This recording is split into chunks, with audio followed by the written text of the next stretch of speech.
Elon Musk elicits salty tears all across the world over his offer to buy Twitter. We talked a bit about the offer yesterday. Today we're going to talk about the salt and the few people that are getting up there and trying to prevent him from doing so. In other news... Oh my goodness, is there actually other news? Mitch Mcconnell says unacceptable candidates may spoil the GOP's chances come 2022 in November. I can think of one unacceptable candidate who might be spoiling the GOP's chances, but we'll talk about that when we get to that story. Dianne Feinstein's mental capabilities are coming into focus as people start to wonder whether or not she can continue to be a senator. And I've actually got a little bit of a talk going on about some of the things that bothered me from the shooting in Grand Rapids that time forgot. It is going to be all this and more, plus live chat. I've got all your names in the book here, so we'll say a thank you to everybody who chatted throughout the week and read some of the live chat from today as well over on Contemporary. You're just mad you can't date me. I am Jay Edgar, and this is Contemporary.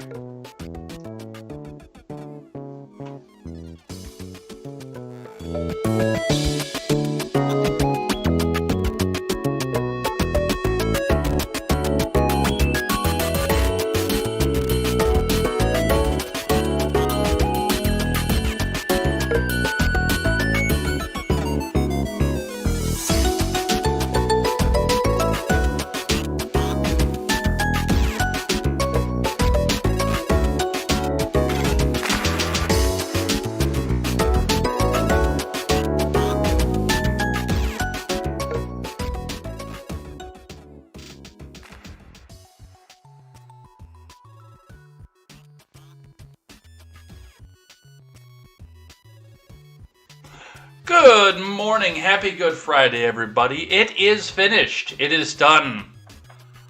The Lord has passed for your sins. And now, on the third day, we will see that he shall rise again, having taken the brunt of your sins, for those of you who believe and repent, taking your place in hell. So, a good thanks to that. Thank you to the Lord for that. But you know, because it is Good Friday, unfortunately, this is a news show, and we have got to focus a little bit more on some of the stupidity that's happening around the world, rather than the very, very good news. I actually might do a morning Easter stream. Obviously, I'll be going to church myself, so I won't be able to go there for that. But, yeah, I will definitely be, no, not definitely, maybe we'll come back down and read the Passion Story, read the good news off of that. What do you think that'd be a good Sunday stream?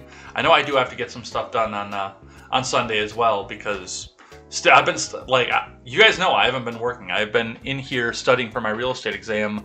I am not as far as I would like to be, but I'm a lot farther than I have been so far. But I don't know. We'll watch. We'll play it by ear. We'll see what goes with that. I think you guys would be interested to do some Easter stuff. I think most all of you are Christian. Most of you who watch this program. A couple announcements before we get started.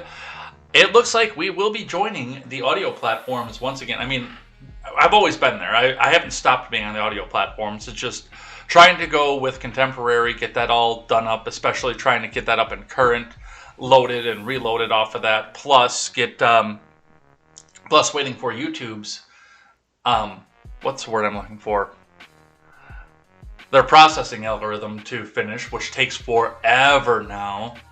I've not been able to get the live stream back up again. I've been experimenting with either doing a recording of the video and then turning it back to audio, or just putting it back up there. For right now, I think what I'm going to do is I'm just going to do KTZed Redemption over there, and then if we have a special show like Across the Board or Ed Talk or something like that, we'll do that over there. Contemporary, I think we will keep with the video platforms for now, until I can free myself from my 40-hour-a-week job. And at that point, then, yeah, we can probably do that over on the audios as well. And depending, again, on how much we record, how much I do a recording on the same time as the YouTube video, or how fast YouTube processes it, or what they block back off. But definitely we will go with that KTZed Redemption. KTZed is actually making a new tile for that as well. So condensing it back down because our title card is just way too wide for that. But yeah, that'll be coming, so look for that coming back up on audio platforms. iTunes, Google Play, Stitcher, Spotify, we are on all of them. Once we get everything back updated, I'll start uploading audio episodes again, and you can take us on the go wherever you go, you can find us. All right, let's get into it because we've got a lot. Plus the live chat too, by the way, as I mentioned in the teaser at the beginning of the show.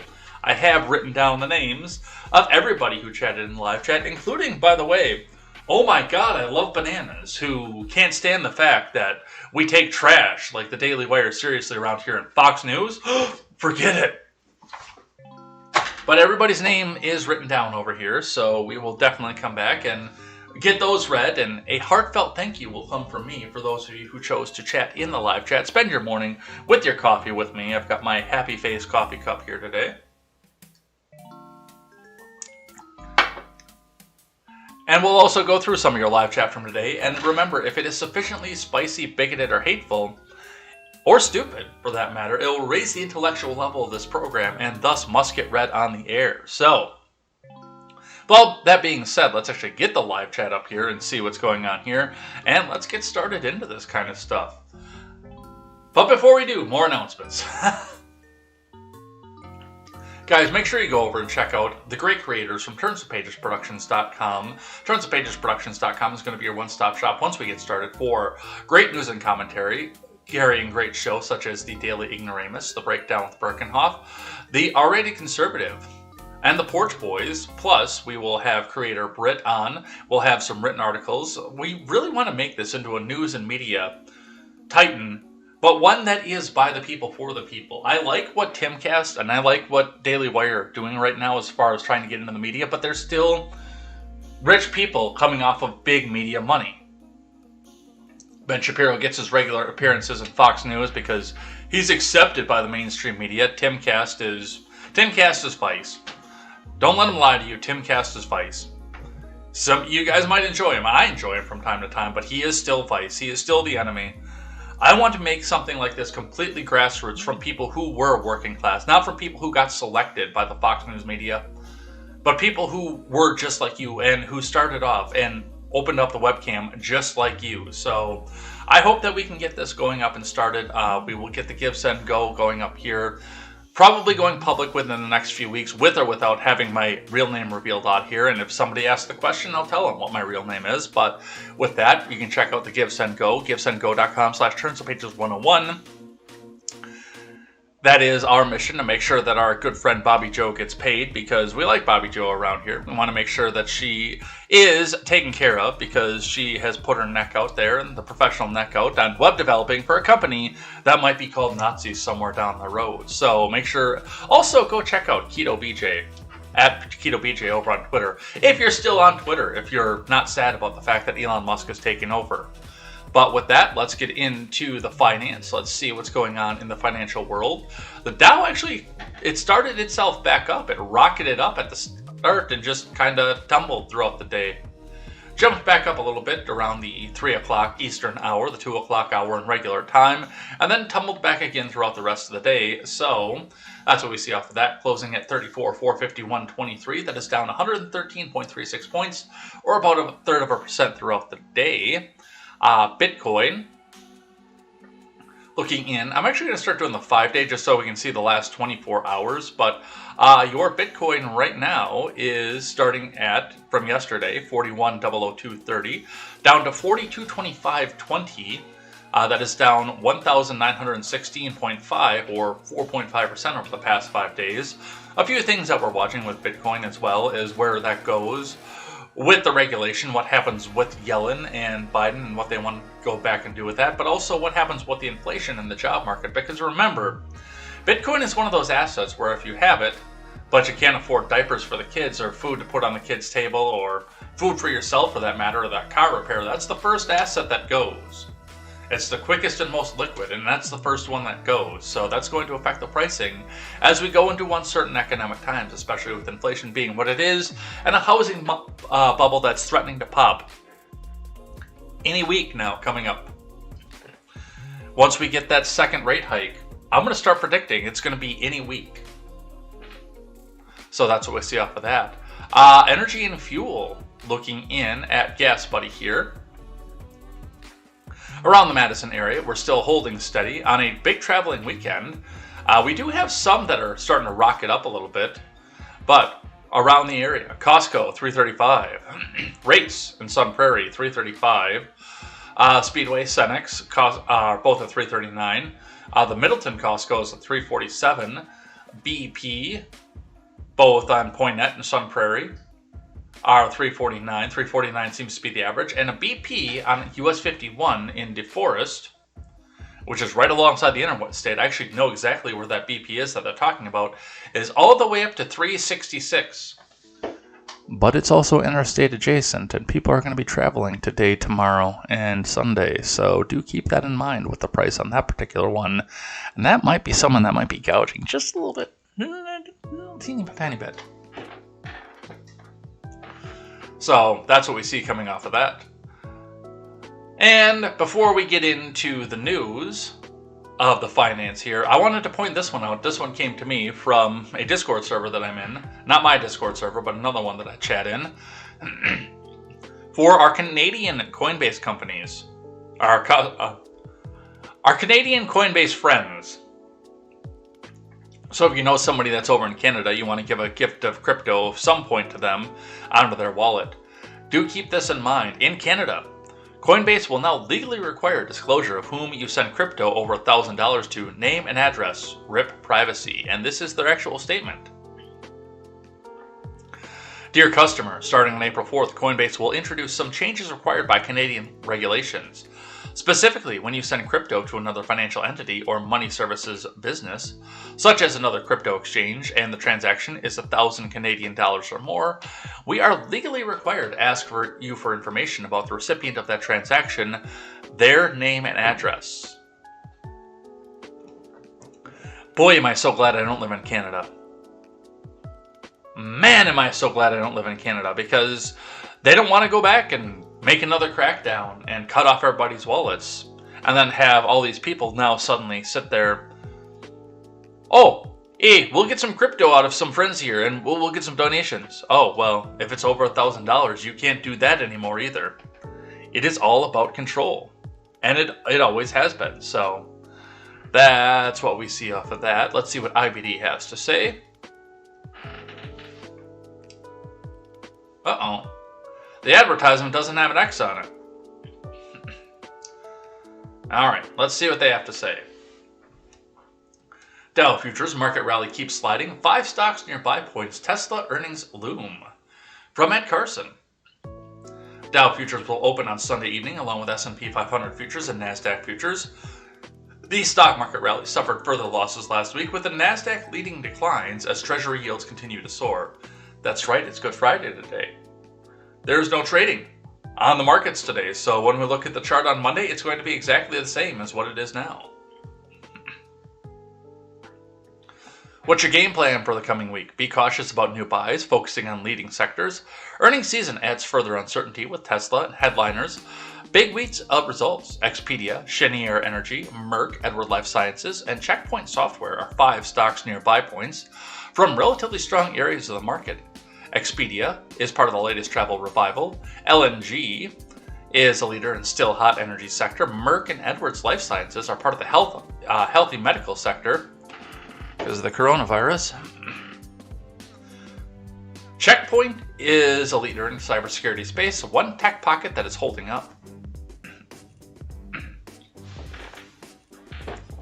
Tesla, for its part, is working on a cup with handle buy point, but this chart is messy, with earnings just one of the many risks in focus.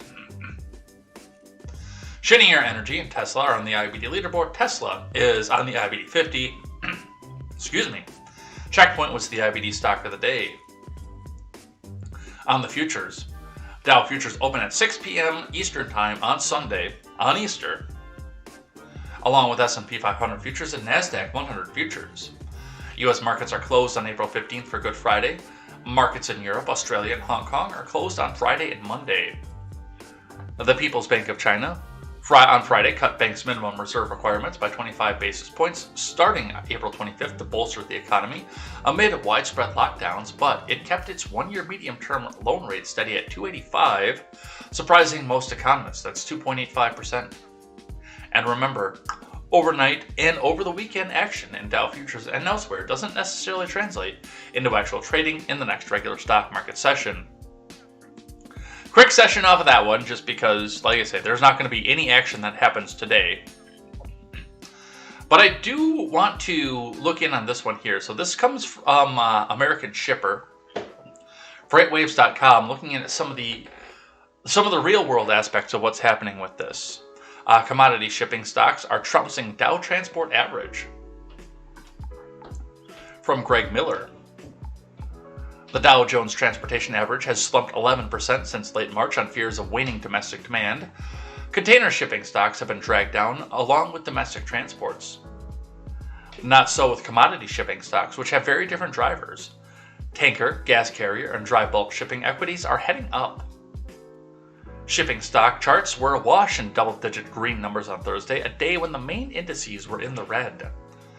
Sakos Energy Navigation and TK Tankers hit fresh 52-week highs on Thursday, as did dry bulk carriers, owners Genco Shipping and Trading and Golden Ocean, and liquefied natural gas carrier owner Flex. Numerous other commodity shipping stocks, but not container stocks, are on the cusp of new one-year highs. And that is something, by the way, that we look at as we go with this. And even though they haven't talked about it very much because they really can't take a big victory lap off of this, with the logjam for the container ships starting to clear up, either because of spoilage in the containers, or damage or sinking of the ships in some cases, of some of the containers that were sitting over in the Pacific Ocean for God only knows how long, or some of them returning back to port because they can't just sit out there forever. With some of that starting to be cleared up, that demand is going down, just as they point out, but what's getting stuff from the factories to you, that is still a hot market right now. So if you are going to look into a transport stock, this is not official financial advice, but knowing the industry as I do, keep in mind you look at people that carry dry vans, refrigerated, stuff like that. Otherwise, like they said, tankers, energy is still going to be a big one no matter what happens here, because things are going to, no matter if you get the oil from the port or the Strategic Energy Reserve, it is going to have to move around the country. So that's going to be one to watch. That's what we're going to see as we go. Let's get in then to our main news of the day. Let's start with President Biden, who had this to say and this to do after he finished off with his speech. Of America. God bless you all.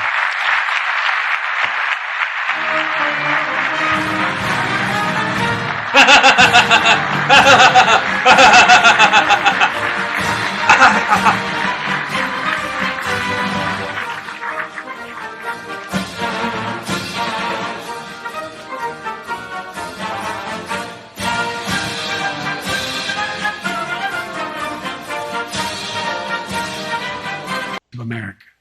God bless you all.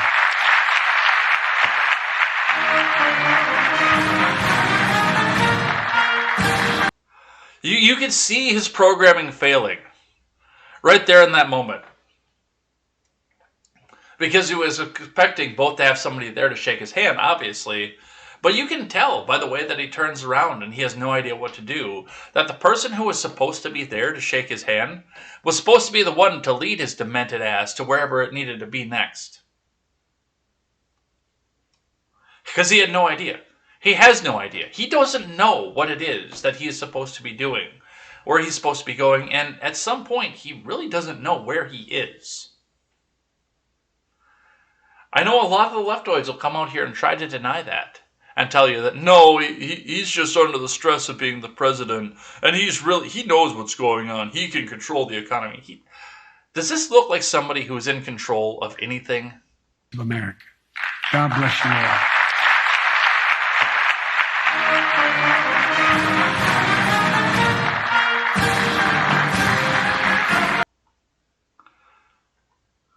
Bless you all.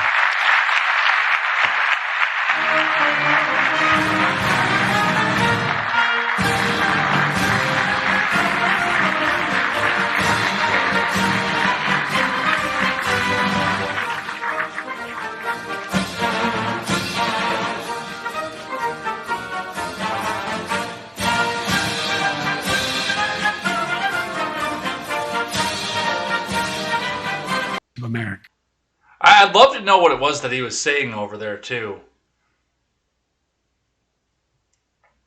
But yeah, I mean, like I say, this... I guarantee the person who was supposed to be there to accept his hand was supposed to be the guy to lead him over to where his next place was supposed to be. I promise you that's what was supposed to happen there. 80 million votes. Oh, doctored video! Yeah, that's not actually what happened. You see what you want to see.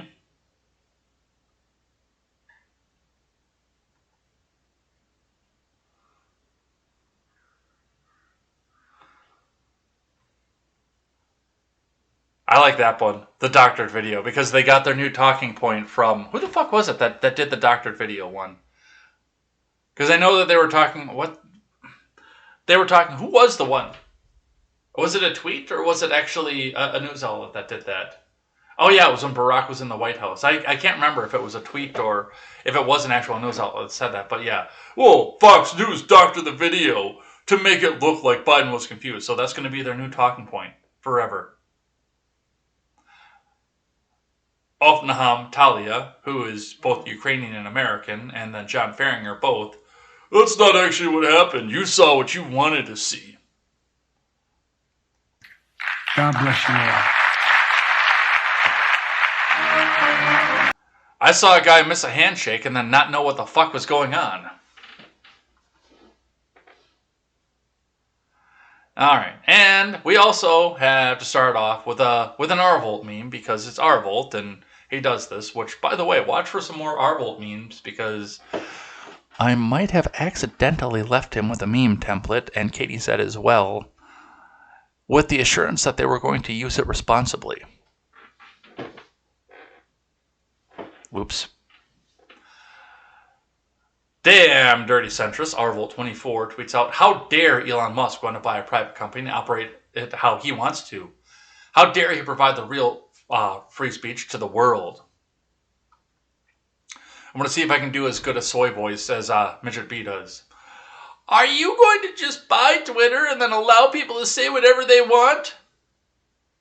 Yes. This, of course, and this moves us right into the Elon Musk stuff here, starts us off with a quote tweet of Jeff Jarvis saying, "Today on Twitter feels like the last evening in a Berlin nightclub at the twilight of Weimar, Germany." Which, by the way, I am so sick of hearing about Weimar, Germany, because that's what all of our right-wingers try to tell us that this entire country is, and now the leftoids are going to jump on and tell us that that is what... That's what Twitter is going to be.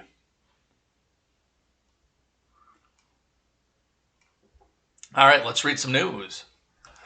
Talking a little bit about the Elon Musk stuff. Starting with the Wall Street Journal. Elon Musk is no longer Twitter's largest shareholder. From Joseph de Avila and Will Fewer. While Elon is trying to buy Twitter Incorporated, he's no longer the company's largest shareholder. Funds held by Vanguard Group recently upped their stake in the social media platform, making the asset manager Twitter's largest shareholder and bumping Mr. Musk out of the top spot. Vanguard disclosed on April 8th that it now owns 82.4 million shares of Twitter, or 10.3% of the company, according to the most recent publicly available filings with the U.S. Securities and Exchange Commission. The asset manager increased its stake in the company at some point during the first quarter.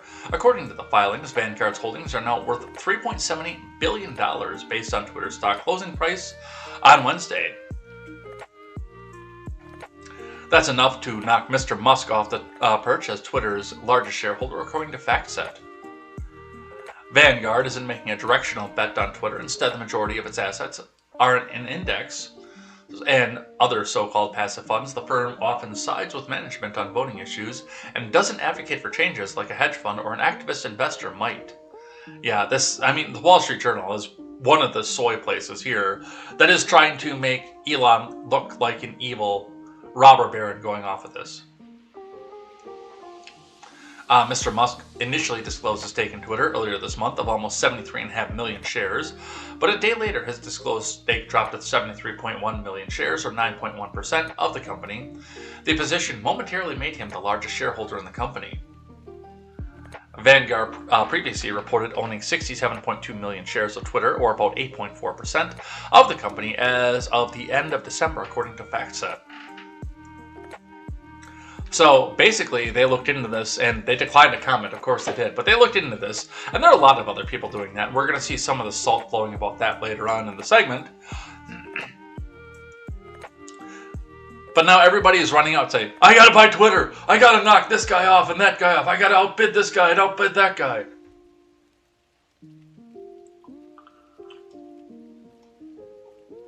And I think Randy is actually right here.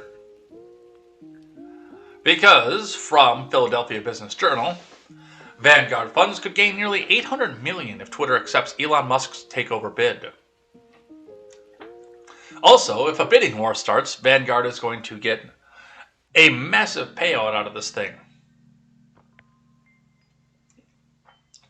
From Ryan Sharrow and Holden Weiland, funds controlled by the Vanguard Group stand to gain over $770 million in value if Twitter Incorporated accepts Elon Musk's unsolicited $43 billion offer to buy the social media company. Musk, the eccentric CEO of Tesla Incorporated and SpaceX, sent shockwaves through out the business world on Thursday when he announced a bid to buy Twitter. In a filing with the U.S. Securities and Exchange Commission, the world's richest person offered to buy the social media platform for $54.20 a share in cash. And to make sure that you remember the fact that there's a $4.20 in that, a $43 billion valuation. For Malvern-based Vanguard, the potential deal would be a boon to its mutual funds that own shares of Twitter. Musk's offer represents an 18% premium from Twitter's closing price of $45.85 on Wednesday. Musk, in a letter to Twitter chairman Brett Taylor, said the offer provides a 54% premium over the day before he began investing in the company and 38% premium over the day before his investment was publicly announced. The billionaire first disclosed a stake of about 9% on April 4th. So, yeah, there is a good chance that they went in and they increased their holding in this. Because, as the other article mentioned, they typically just side with management and do whatever they want. They don't go in and try to change things like the evil hacktivist investor, Elon Musk.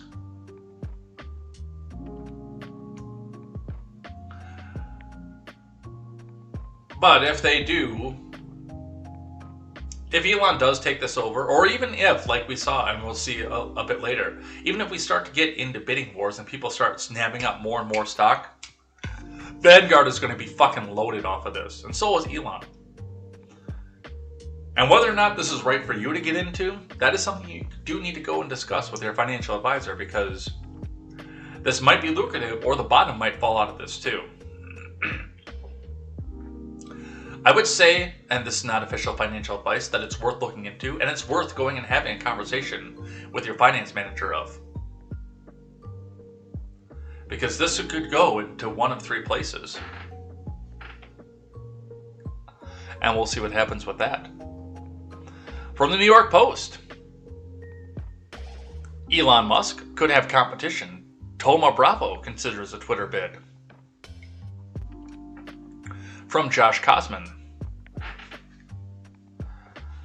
private equity giant Thoma Bravo is working on a possible bid for Twitter.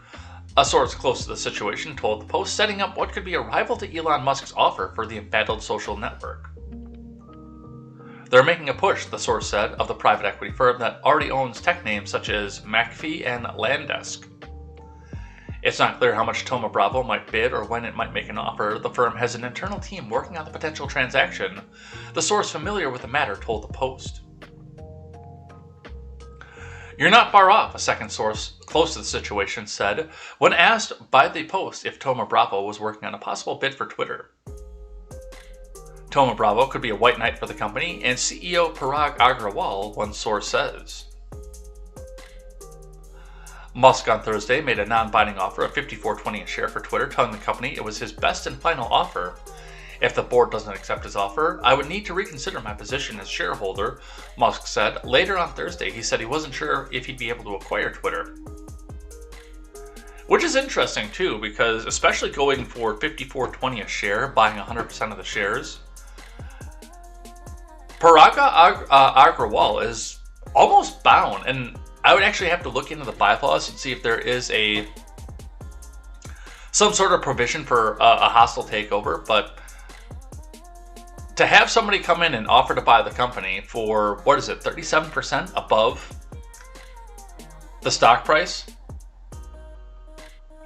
and then to have Twitter come back up and deny that seems like that is not in the best interest of the shareholders. That actually seems like that'd be working directly against the best financial interests of the shareholders.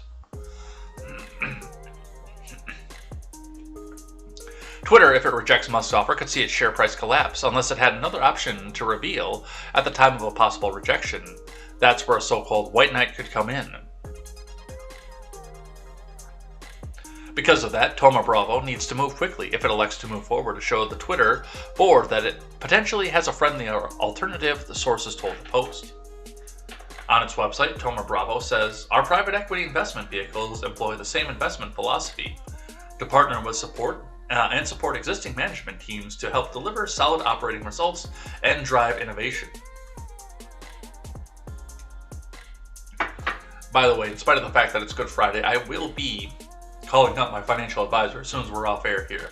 Before I start on my real estate lessons for the day, I will be talking to my financial advisor, because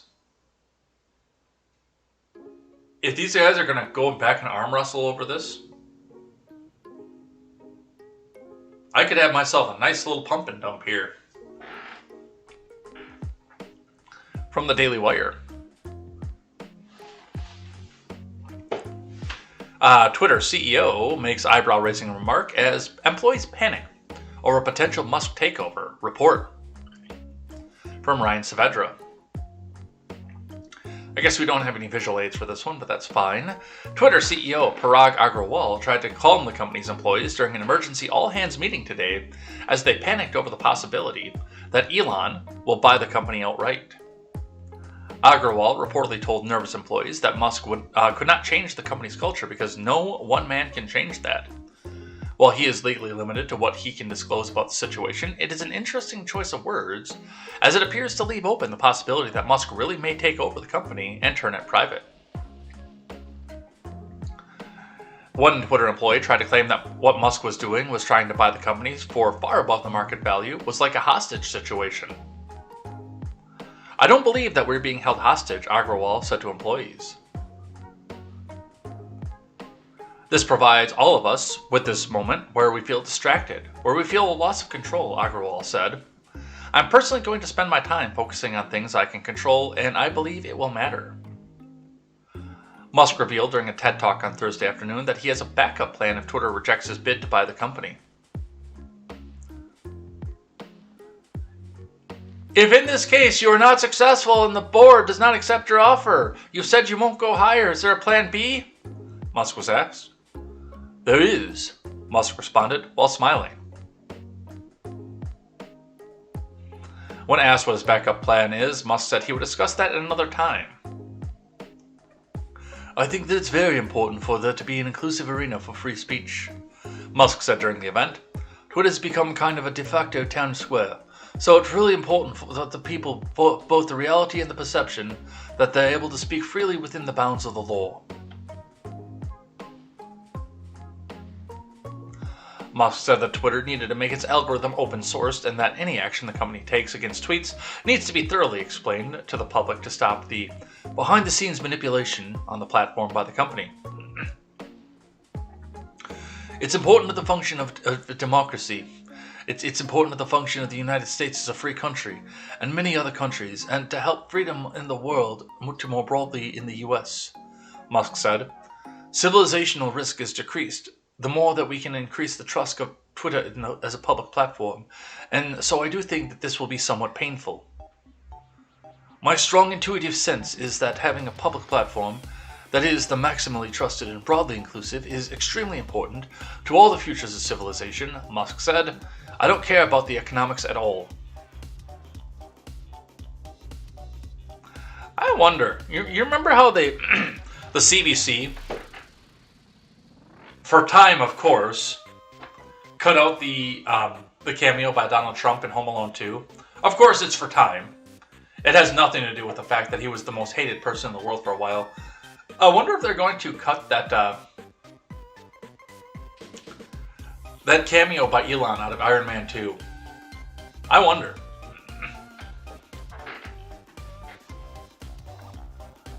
Alright, from the Daily Mail. Twitter CEO Parag Agrawal tells the staff that the firm is still evaluating Elon Musk's $43 billion takeover after playing I Want It That Way by the Backstreet Boys. Tesla billionaire claims he has a plan B if they reject his final offer. There's video. I bet you there's video. Well, there's video of Elon, so we'll get to see some of this, I guess. 30-second clip, 2-minute clip, so we'll look at some of that. Twitter CEO has told staff on Thursday that the board is still evaluating Elon Musk's offer to take the social media giant private for $43 billion, saying that they would follow a rigorous process, but not giving any timeline for their decision. Agrawal, who is the same age as I am, addressed the company staff in an all-hands meeting on Thursday afternoon after the board had met. He told employees that the company is still evaluating Musk's $43 billion offer, according to The Verge. Ahead of Agrawal's speech, employees played songs including I Say a Little Prayer and I Want It That Way by the Backstreet Boys, the site reported. He then held a 25-minute Q&A session.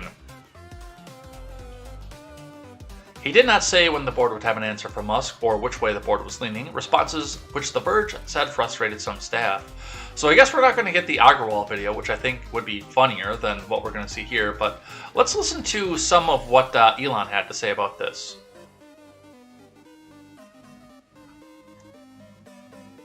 As long as we're here. And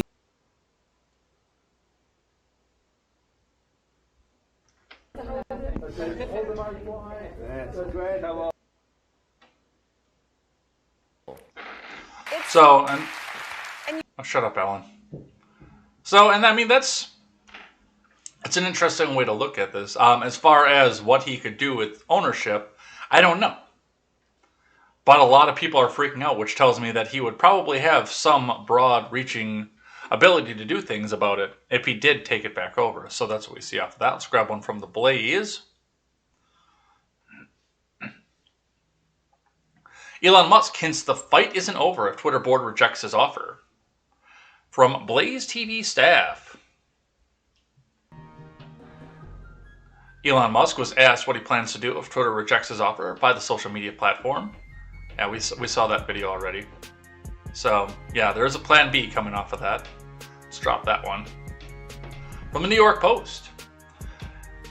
This, I tried to figure out what this was last night, and I couldn't quite figure it out. So we're going to read this together and figure out what's going on with this. But Elon Musk has taken a jab at Saudi Arabia over free speech after the prince rejects his Twitter bid. From Ariel Zilber and Theo Watt. Saudi Prince Al-Walid bin Talal Al Saud, a billionaire who is also one of Twitter's largest shareholders, tweeted that he will vote to reject Elon Musk's $41 billion all-cash bid for the company, leading Musk to question Saudi Arabia's commitment to free speech. I don't believe the proposed offer by Elon Musk comes close to intrinsic value of Twitter given its growth prospects, the prince tweeted on Thursday. Being one of the largest and longest-term shareholders on Twitter, Kingdom, KHC, and I reject this offer. Hours later, Musk responded with what seemed to be a jab at Saudi Arabia's free speech and human rights record. Interesting. Just 2 questions, if I may, Musk replied to the prince. How much of Twitter does the kingdom own, directly and indirectly? And what are the kingdom's views on journalistic freedom of speech? Ooh, that's Khashoggi bait right there. Saudi Arabia frequently surveils and arrests journalists, according to Reporters Without Borders, which ranks the country as one of the worst in the world for press freedom, and the brutal murder of Washington Post journalist Jamal Khashoggi was personally approved by Saudi Arabia's Crown Prince Mohammed bin Salman, according to U.S. intelligence. I guess I missed the story where that was personally confirmed, because as far as I knew, he was still denying that. Prince Al-Walid bin Talal Al Saud chairs the Kingdom Holding Company, the Riyadh-based conglomerate that first purchased shares of Twitter in 2011 before the company's 2013 initial public offering. Twitter shares were trading upward at the start of the day on Wall Street, but have since shed initial gains. Shares closed down 1.7% at 45.08. Members of Twitter's board convened a meeting on Thursday morning to discuss Musk's offer. Despite Musk's apparent jabs at Saudi Arabia on Thursday, the Tesla CEO is not beyond taking money from the kingdom. In August of 2018, just months before Khashoggi's murder, Musk infamously claimed to have funding secured to take Tesla private from Saudi Sovereign Wealth Fund at $420 a share in a deal that did not come to fruition. The tweet resulted in a lengthy legal battle with the SEC. Yeah, I think that Elon and the SEC are just in a love-hate relationship at this point. At this point, it's got to be the SEC calls up Elon because he did something on Twitter and like, oh, hey Elon, oh, hey Paul.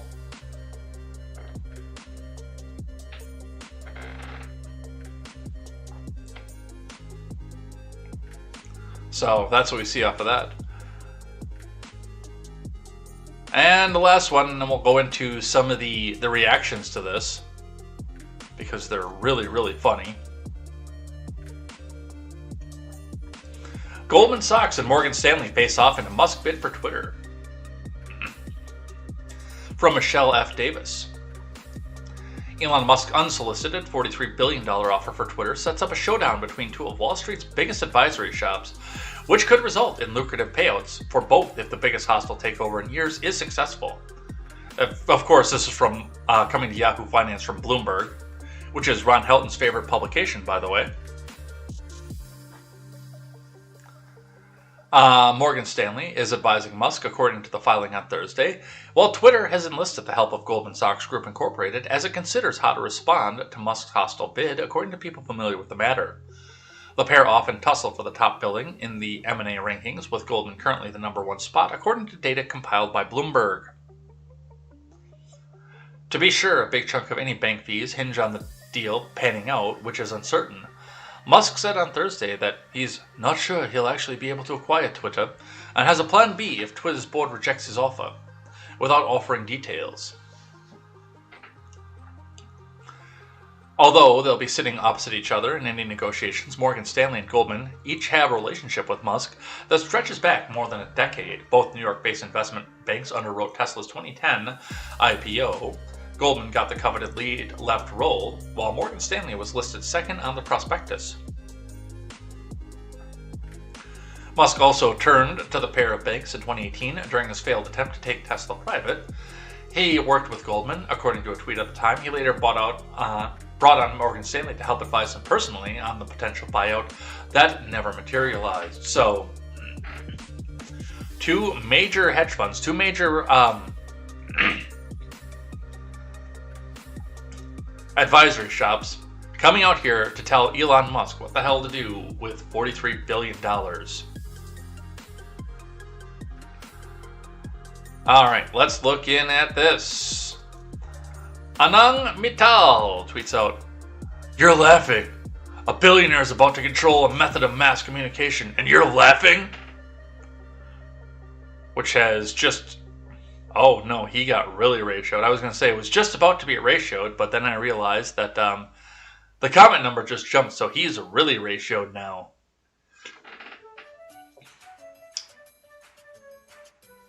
By the way, just and I'm not saying that you should do this, but in case anybody wants to remind anything to Anang Mittal, his @ is Anang BHAI. ANANGBHAI, and you should not go in and harass this tweet. You should not go in and comment on this tweet. That is at ANANGBHAI.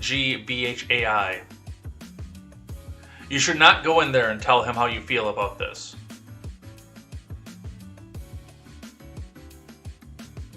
At ANANGBHAI.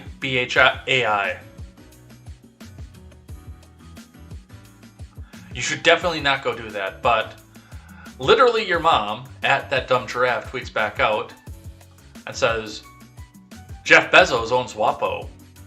Which is interesting, by the way. And there is I do hate to say, but there is a completely different dynamic between the public interaction with WAPO and the public interaction with Twitter. WAPO is a publication. They are a publisher. Twitter is a publisher as well, but they act like they're a platform so they can get away without having to go with the rules, regulations, and possible civil side of being a publisher. But WAPO actually is a publisher, so it's apples and oranges to this, but it's apples to apples in the fact that Anand Mittal says, a billionaire is about to control a method of mass communication. Platform and publisher is apples to oranges, but method of mass communications does fit both of them. So, and again, I'm saying that you probably shouldn't go over and tweet and reply to this tweet to the Twitter handle at ANANGBHAI and tell them how you feel about this tweet.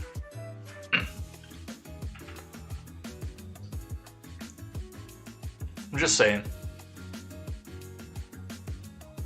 David Levitt. Can somebody go in and check on David Levitt? Because I think he's taking this a little bit hard. David Levitt, soon going to PAX East apparently. David Levitt is allegedly an award-winning multimedia journalist. Bylines, CBS, Axios, Yahoo, Examiner, etc., etc. He loves hashtag games, casual Magic the Gathering, and board games player. I'd love to play Magic the Gathering again. I don't have any cards anymore, and I don't really know anybody around here where I can go and play. Part of the problem with moving so recently, and so late in life. Work with me, davidlevitt@gmail.com. I think I'm going to drop an email to davidlevitt@gmail.com and just see if he's okay. Because this guy is not taking this well. Or he's grifting for fucking clout, one of the two.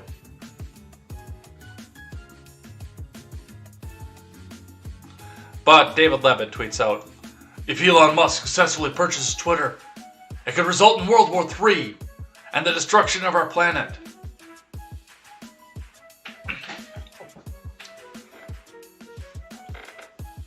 But then he goes on, and this is the one that really got me. Elon Musk must be stopped. Help me buy Twitter. I just need $43 billion. Click to donate. And he actually has a GoFundMe set up for it. That's the one that gets... He actually has a GoFundMe. And I bet you if we open it, he's got $125 raised from 3 donations.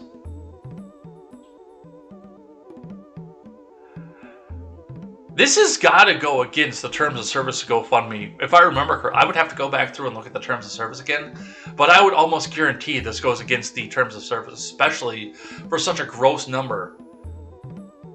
To something that this guy's probably going to go put back in his pocket. This is... I almost guarantee you this has got to get shut down. Well, it probably won't get shut down because David Levitt has the appropriate politics. But, man... As a blue-check journalist, I'm going to go ask for $430 billion. I think he's up... Yeah, he's only got $430 million up there, but still... Yeah, this guy is just pocketing the money. I promise you. And I'm glad to see that even with his little big blue check over here, nobody's taking the bait. Nobody's falling for this.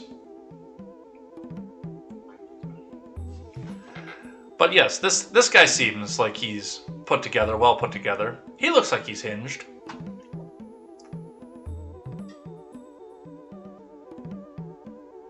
All right. From the Blaze, liberals are having a complete meltdowns over Elon Musk possibly buying Twitter, comparing him to Adolf Hitler and comic book supervillains. It could result in World War III. from Paul Saka. Let's get the read more done already on this. Elon Musk made a proposal to acquire Twitter, which made many blue-check liberals suffer complete meltdowns. Yeah, it has been a meltdown yesterday. And I mean, because I've had the iPod and the headphones in my ear all day yesterday with the real estate lessons, I haven't really got to hear most of it. I saw some in the aftermath when I started looking for it, so we could go and laugh about it this morning. Liberals shrieked that the potential purchase could end democracy and start World War III. Some leftists compared Musk's actions with the rise of Adolf Hitler and comic book supervillains.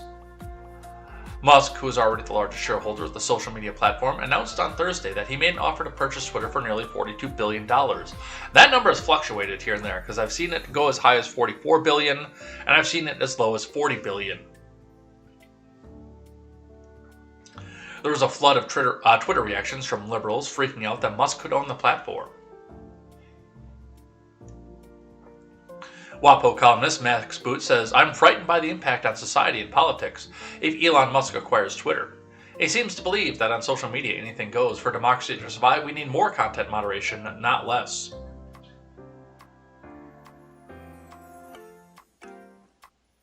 Journalist Jeff Jarvis, "Today on Twitter feels like the last evening in a Berlin nightclub at the twilight of Weimar, Germany." We saw that one earlier with Arvolt's quote tweet. Political commentator Bobby Reich, "I hate to break it to the so-called defenders of capitalism out there, but oligarchy isn't good for markets or freedom. It's one step removed from feudalism. We're watching a hostile takeover of Twitter by the richest man in the world who regularly tries to silence critics. This is what oligarchy looks like." Well, considering that WAPO is actually a publisher, I would probably say that oligarchy probably looks closer to the second richest man in the world, buying the Washington Post. Journalist Anand Giridharadas, "Elon Musk is why to abolish billionaires. Asking them to chip in their fair share isn't quite enough. Regulating them isn't enough. When people are allowed to acquire this much concentrated influence, they will inevitably manspread economic power into every other form of power." Yeah, this guy seems like he's well put together.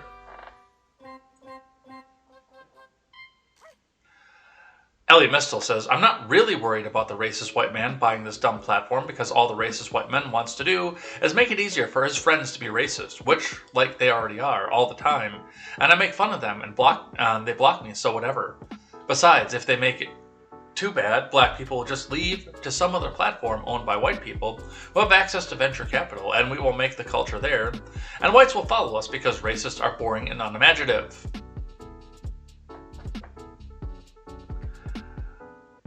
We are not going to go through all of these, by the way, because there are so many. But let's grab some of the other good ones.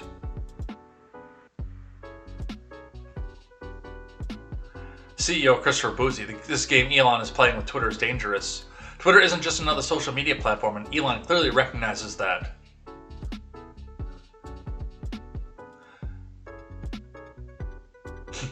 David Pell, "Elon Musk is Donald Trump with money. If he owns Twitter, I'm out."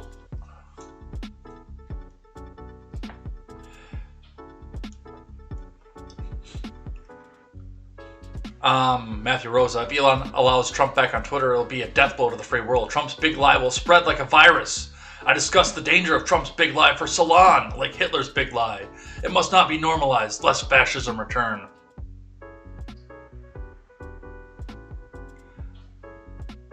A lot of people threatening to leave Twitter because of this as well.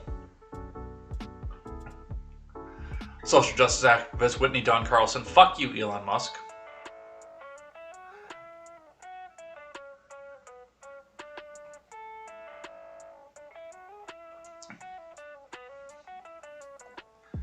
David Roth says, "We are the assets of Twitter. If we walk out the door the moment Elon takes it over, it is nothing. And I can tell you, I for one have no desire to participate in the social engineering experiment of that particular out-of-control megalomaniac." So, yes, these people seem hinged. These people seem like they're well put together. Definitely seem like they're very well grounded in reality.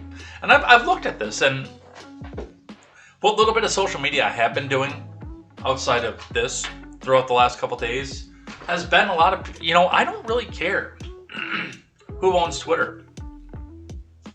I really don't. And again, if I get kicked off of Twitter, we've got the Gilded, we've got the Discord. I do have presences on many other social platforms. I won't have quite the reach to come back out and, spread my videos around. But that doesn't mean that I won't exist over there. And I won't have marketability to go back and do other things. I don't care who owns Twitter. I play by the rules. I don't call people names. I debunk their major hyperbole with facts, and often get threats of violence lobbied against me for it. I report the ones that are actual threats of violence. I ignore the rest. I mute people that I don't want to interact with. I've never blocked anybody. I don't care who owns Twitter. But if your life hinges and starts and finishes and ends on who owns a C-tier social media company that is getting its ass kicked by Facebook and Instagram, you need to go outside and touch some grass. And if you're really mad about it, just make your own platform.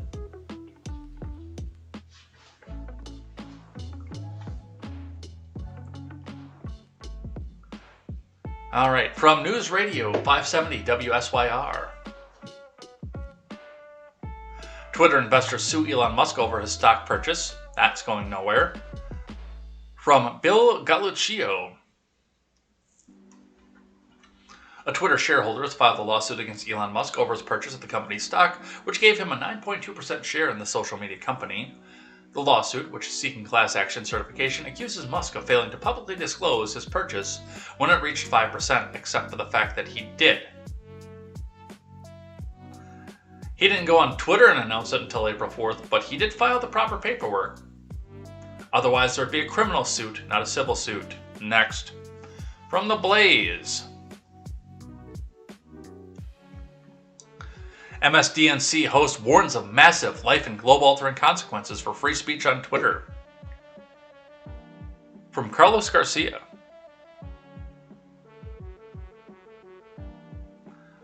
MSDNC anchor Katie Tur joined the meltdown by many on the left Thursday over the possibility of Elon buying out Twitter and bringing free speech with fewer restrictions to the microblogging platform. Musk revealed Thursday morning in an effort to purchase 100%, $43 billion, and we've seen all this. Among those panicking was Tur, who interviewed tech journalist Kara Fisher about the development on MSDNC.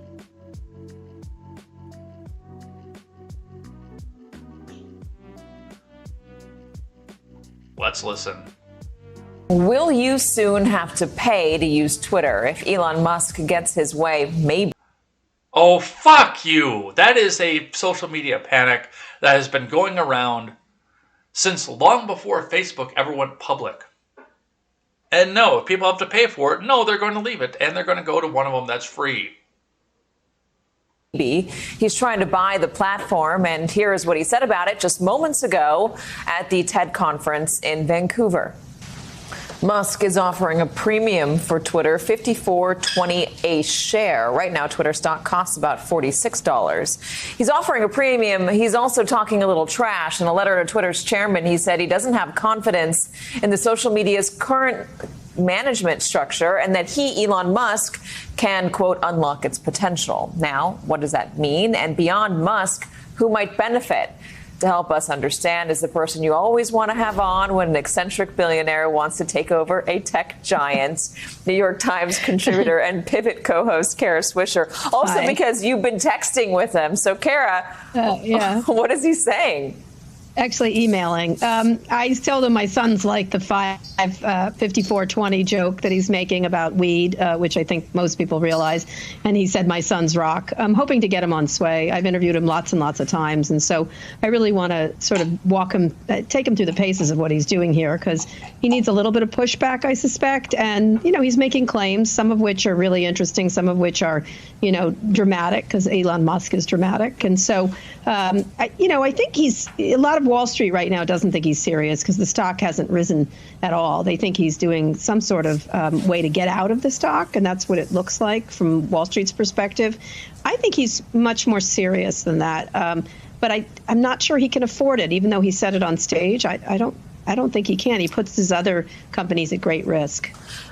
If he was able to afford it, and if the shareholders were to take him up on the offer, what would it mean for the platform? And when he's asked whether he's a free speech absolutist, and he says yes, I guess what does that mean? And one of the big questions I have as a member of the media is, would he let someone like Donald Trump back on the platform? Oh, yeah. He objected to it at the time, as you recall, when Twitter knocked him off. Jack Dorsey made that decision. Oh, my God. Donald Trump might be able to speak on Twitter again. I'm telling you right now, even for the Katie Tours and the Kara Swishers of the world, that would be the best thing in the world for Twitter and for Twitter shareholders and for the platform at large. Except for the fact that none of these people could buy in on an IPO if he went back and took it private. That's the only thing. And that's what a lot of these people are worried about. It's not about the fact that they're worried that Trump is going to be back on the platform. I'm going to tell you that right off the bat. That worry has not crossed anybody's mind.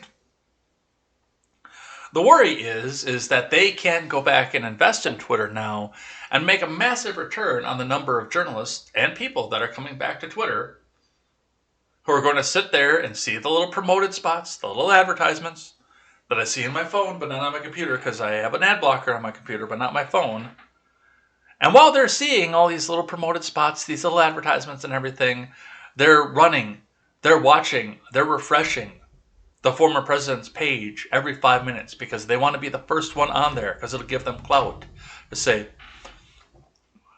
oh my God, he's going to say something racist. It's going to be racist. I'm going to be the first person to tell him it's racist. Everybody's going to notice me. I'm going to be famous. I'm going to be the first one to tell him he's racist.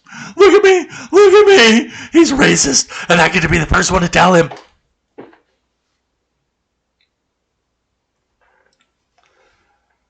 And now all that's going to do is make Elon Musk richer instead of making investors and shareholders richer. That's what they're freaking out about. They don't give a fuck about the big lie. That's one myth that is out there.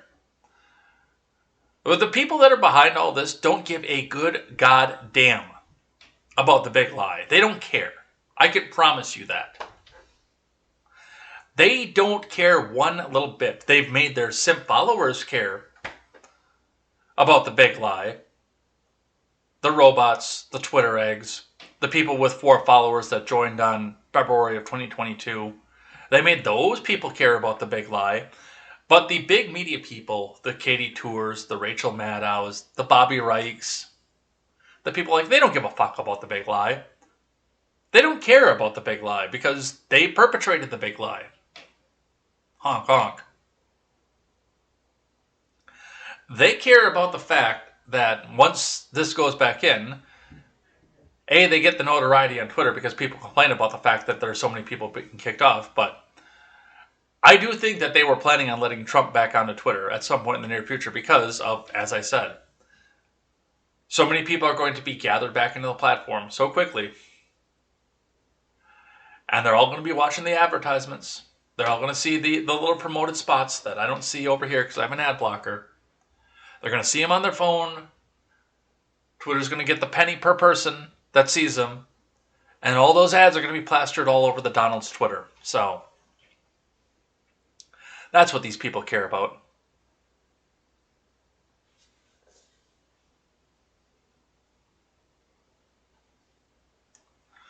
All right.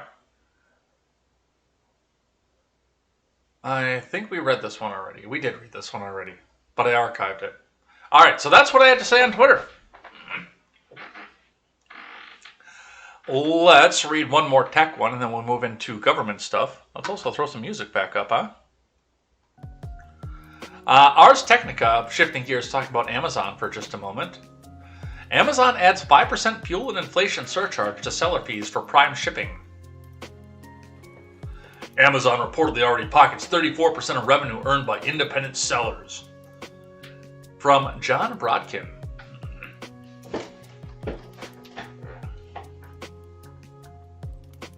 Amazon said it will impose a 5% fuel and inflation surcharge on third-party sellers who ship through Amazon starting through April 28th. The new fee for shipments in the U.S. was detailed on the Amazon Seller Central and applies to the Fulfillment by Amazon service, in which sellers rely on Amazon to store products in its warehouse and ship them to customers. The 5% charge will be applied to fulfillment fees on products shipped April 28th or later, including products purchased before that date. Amazon also says that the surcharge is subject to change. Amazon reportedly told sellers that the surcharge will apply to all product types.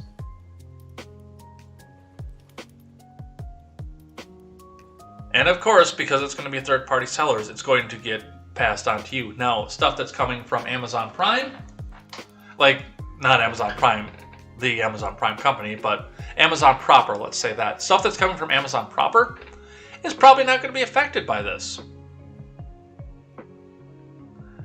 But they can go after the little guy off of this.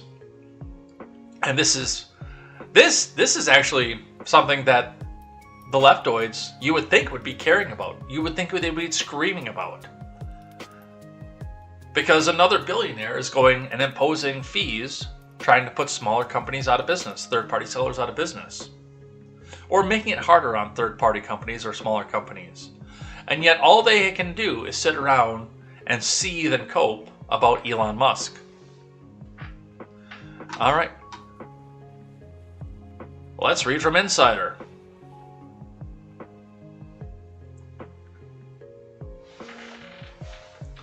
Mitch McConnell says that the GOP may screw up midterms if it lets unacceptable candidates get fielded in critical Senate races. And you know who the first unacceptable candidate is? That motherfucker right there.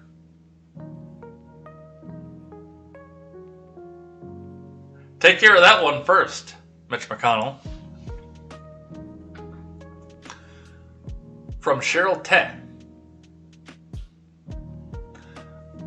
Minority Leader Turtleman McConnell said Tuesday that it was still possible that the Republican Party might lose the midterms if it were to field a slate of unacceptable candidates in key races.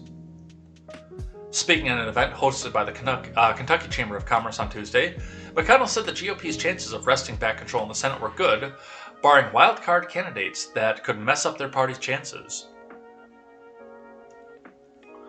McConnell said that the 1994 elections were the best year the Republicans had seen, and said that he thought the atmosphere moving into this year's midterms is better than it was in 1994. From an atmospheric point of view, it's the perfect storm of problems for the Democrats, because it's an entirely Democratic government, McConnell said. Which leads you to ask the question, how could you screw this up? It's actually possible. We've had some experience with that in the past. I'm going to tell you right now, and this, for me, by the way, I am anti-abortion, but I would rather see society take care of it than the government take care of it, because the government screws up everything. But what I will tell you about the abortion argument is that that is going to be the quickest way to wrest defeat from the jaws of victory right now. To wrest a defeat from a flip in this country that you are almost guaranteed to see with the abysmal ratings of the president, that is the quickest way to wrest a midterms out of your hands, is to let Roe be overturned this summer. I promise you. The Moloch worshippers that need to sacrifice innocents and children will be out there in force to make sure that they have 435 Democrat seats in the House and 100 Democrat seats in the Senate.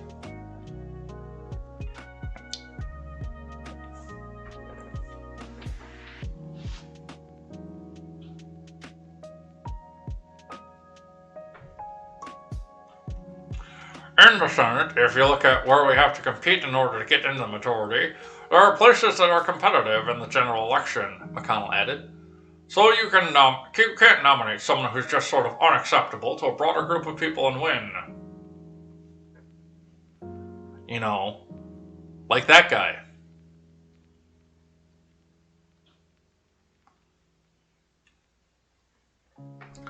He added that there have been instances of bizarre people that got through the primary elections, but whose chances at winning seats fizzled out by November when the midterms swung around.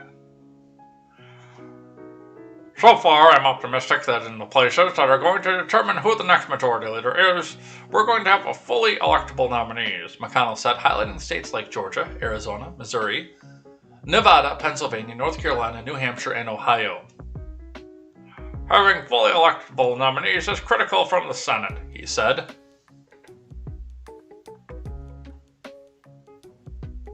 So, it's going to be the first one right there. Get rid of that motherfucker. And your chances of winning the Senate go up.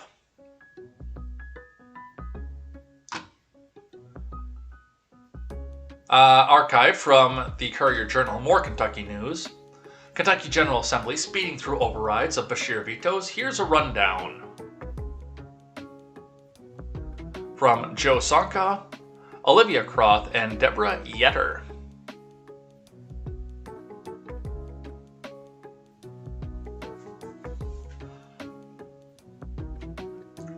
The Kentucky General Assembly began the process of overriding 24 vetoes from Governor Andy Beshear on Wednesday, the second to last day of the 2022 legislative session.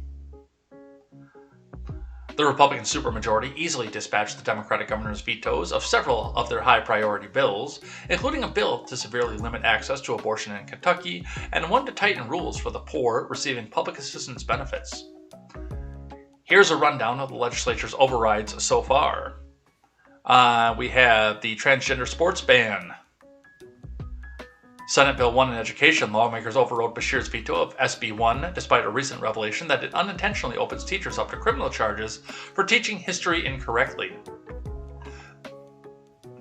Max Wise, who sponsored the portion of SB 1 dealing with history curriculum, said the legislative leaders are committed to fixing what he said was an oversight.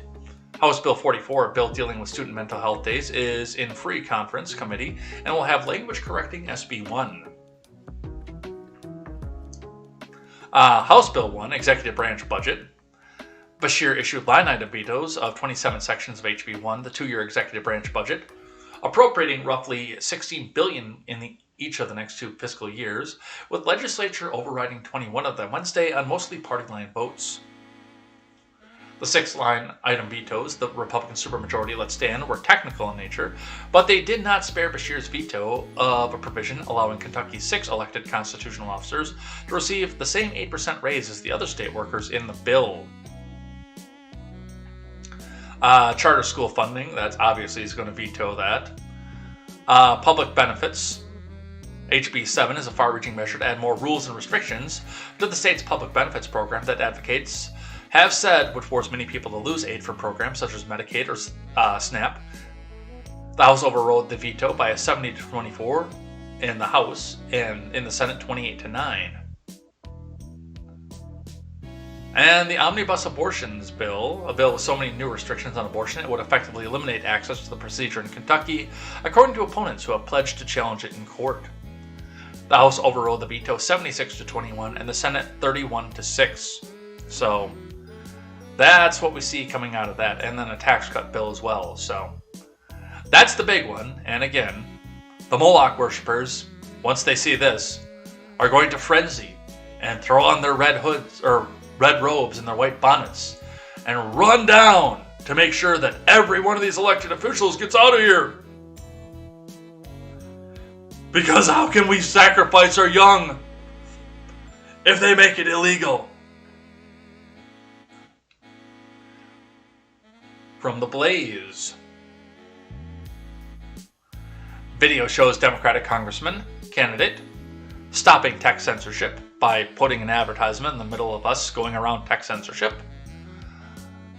Video shows Democratic congressman candidate mocking Asian Republican congresswoman's accent, need an interpreter to figure out what she's saying.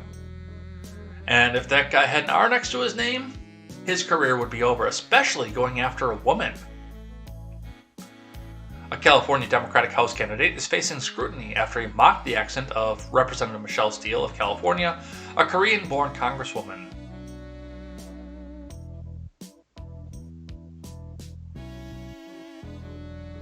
Let's listen.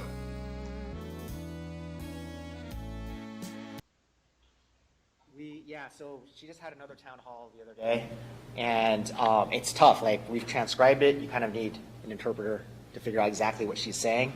The more she speaks, the better for us.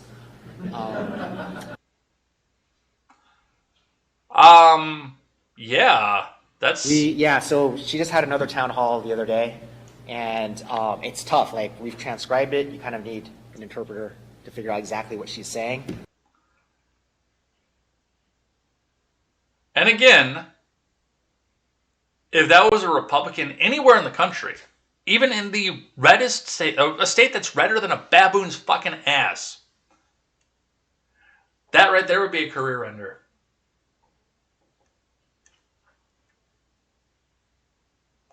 Except, I guess, for Liz Cheney, because she sold her soul to Moloch on the promise of allowing people to sacrifice their young.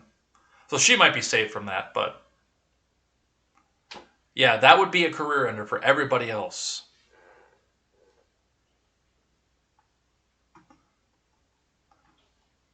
Kyrsten Sinema in the news. From NBC 11, CBS 13, and Fox 9, all working together, and coming to us from Marcos Icahuate. Senator Sinema speaks out on Title 42, ensure migrants are treated fairly.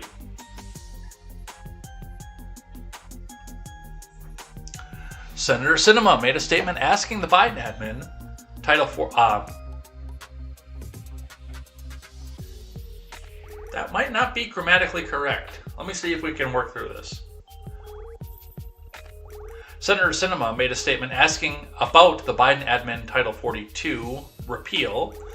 However, the Arizona senator also wishes for a plan to be in place to protect local communities. The administration's extension of public health emergency authorities provides the need to delay lifting Title 42 to protect the health and safety of Arizona communities and migrants. I'll keep pushing for transparency and accountability from the admin to help secure the border, keep Arizona communities safe, and ensure migrants are treated fairly and humanely, Senator Sinema expressed. Arizona senators recently made legislation to make sure that there's a workable plan before Title 42 ends. Which, and again, that's the next Democrat, so-called.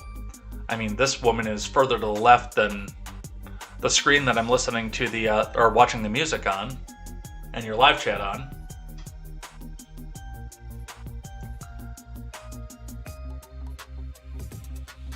That's also taking a stand against the ending of Title 42. And part of that is because if they end Title 42, they lose the ability to do the other pinko fucking pox stupid shit.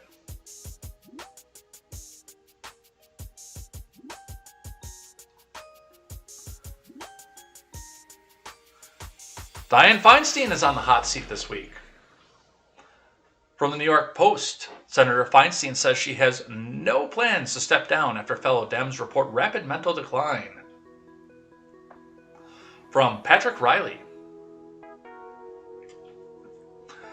California Senator Dianne Feinstein defended herself against her Democratic colleagues, saying she has no plans to step down, following a report that claimed the 88-year-old's memory has rapidly deteriorated and that she is mentally unfit to continue representing her state.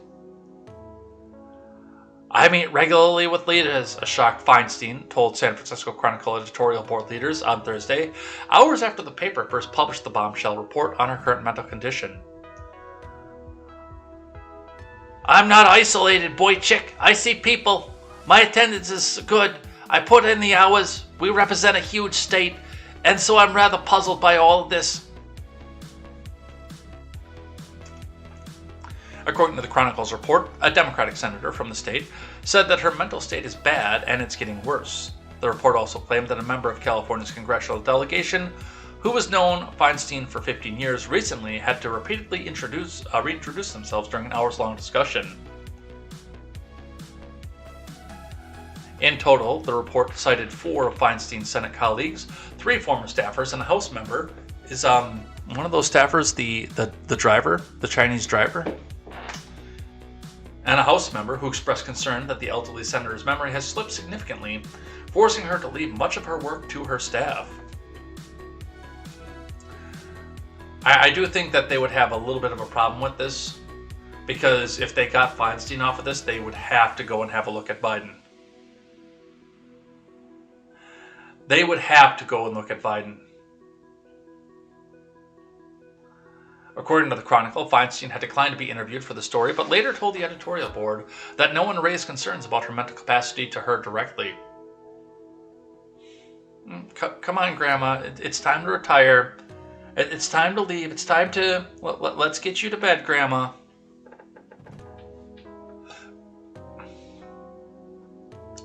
So there's that. We've got a little bit more off of this. Archived from Fox News, Dianne Feinstein's memory fading, and she may no longer be fit to serve, senators say.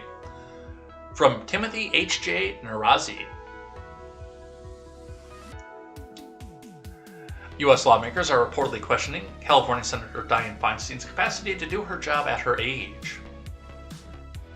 Senators and other officials are reportedly concerned that Dianne is no longer mentally competent to do her job as a lawmaker, according to the San Francisco Chronicle. Feinstein's critics, however, declined to speak on the record and have their names withheld. I'm sure that they have, because otherwise there are going to be political hit jobs coming to them from the DNC at large, and you know it as well as I do.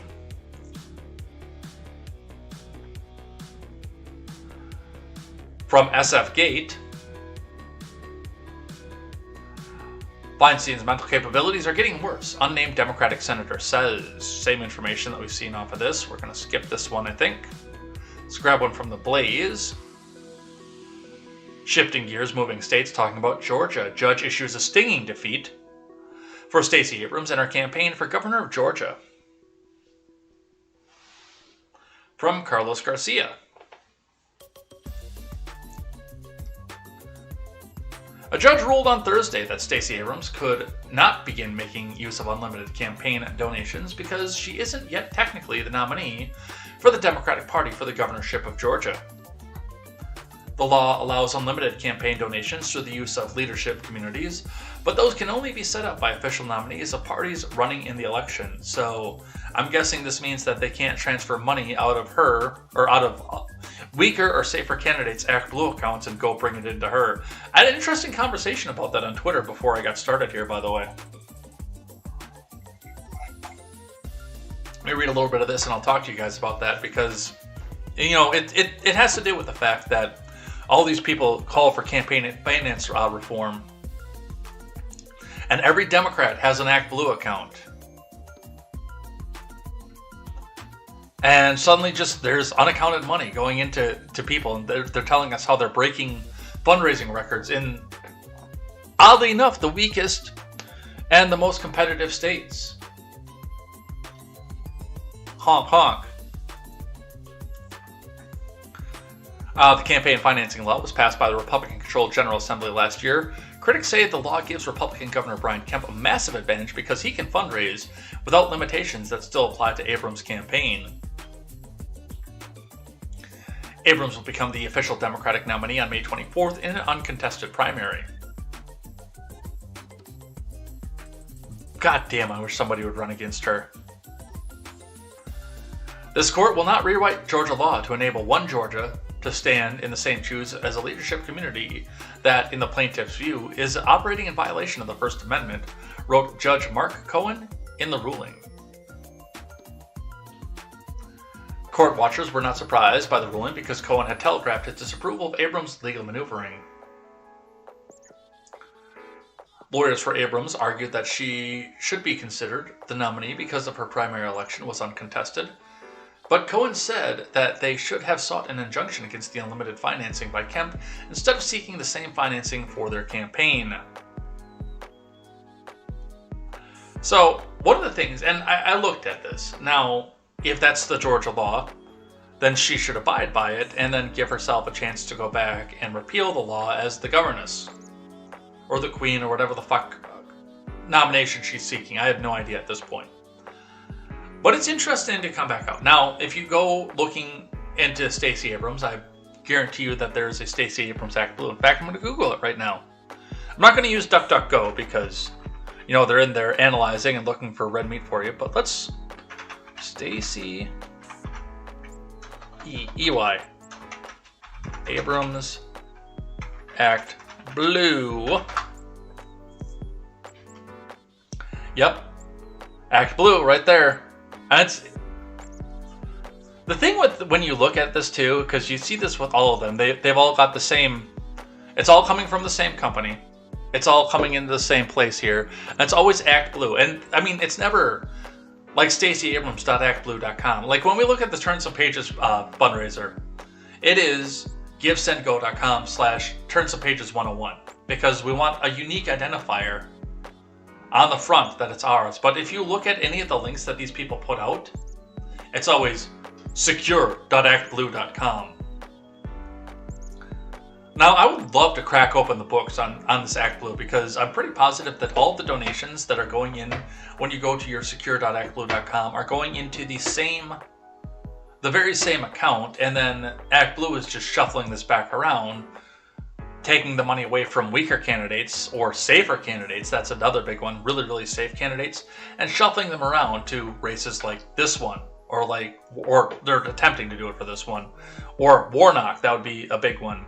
Warnock, they just tweeted out this morning that Warnock has set a record of 13.1, I think it was $1 million campaign donations, campaign pledges.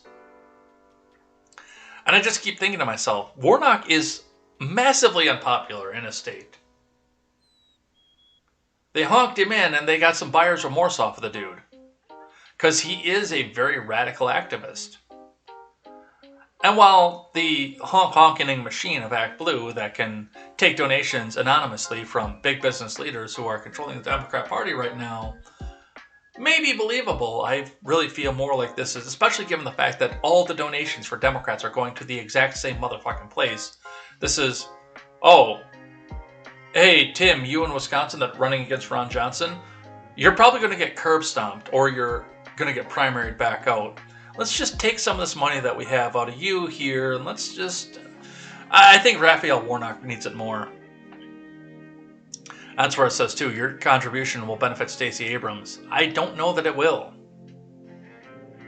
You can make it monthly, too. So, I have questions. I really have a lot of questions about this, and the corruption of the Democrat Party at large. There is no grassroots anymore. They're all getting fundraised by the same massive political action committee.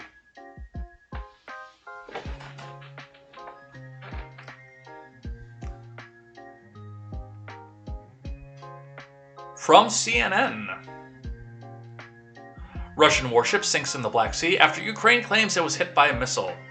So this is an update from yesterday's story when we talked about the flagship and the Black Sea. That the Russians came out and said, my munitions just blew up, and Ukraine says, we blew this up. Fear us. Well, the ship has sunk at this point, which you kind of knew it was going to anyway. One of the Russian Navy's most important warships has sunk into the Black Sea, a massive blow to military struggling against Ukrainian resistance 50 days into the invasion of the neighbor. Russian state news agency TASS reported Thursday that the guided missile cruiser Moskva had sunk, citing a statement from the Russian Military of Defense. During towing of cruiser Moskva to port of destination, ship lost stability due to hull damage.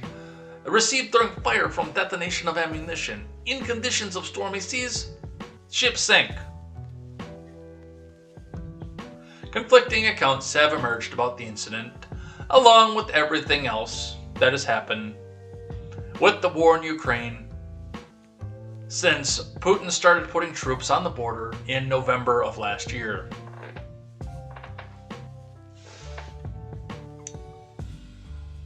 from CNBC, Russia threatens new nuclear deployments if Sweden and Finland join NATO. A lot of this just sounds like, pay attention to me! Pay attention to me! From Natasha Tarak. Yeah, that's why I said pay attention to me, Randy, because, yeah, this has all disappeared. Like, I used to get up every morning and go pick out the stuff that happened overnight in Ukraine. But it's always the same thing. Well, they pushed into Kiev a little bit. Oh, they got pushed back out of Kiev a little bit. Oh, they pushed into Kiev a little bit. They got pushed back out of Kiev. You can only report on that so many times. I know it's looking like they're trying to up the ante to get the American media back onto it, but this is, especially in an election year and in a much, much closer and tighter news cycle. This is like what happened in Afghanistan and Iraq. Up until I actually started getting politically active and started doing news shows and news commentary, I had forgotten that we were even still in Afghanistan. I thought that was over years ago. Because nobody in the media started talking about it until the Donald started talking about getting out of it. Oh, did that work loud? I'm sorry. I tried to do the cup around the mouth to mute it a little bit. I apologize. That was my fault. But this is from Natasha Tarak. Russia says a nuclear-free Baltic region would no longer be possible if Finland and Sweden became NATO members, alluding to additional nuclear deployments in Europe. If Sweden and Finland join NATO, length of alliance's land borders with Russian Federation will more than double. Naturally, these borders will have to be strengthened, Dmitry Medvedev, former president and deputy chairman of Russia's Security Council, wrote on his official Telegram channel on Thursday. Wouldn't it be funny if all these people, by the way, that said they're going to run away from Twitter if Elon Musk takes over, ran to Telegram, which they said was literally a Nazi site like 6 months ago?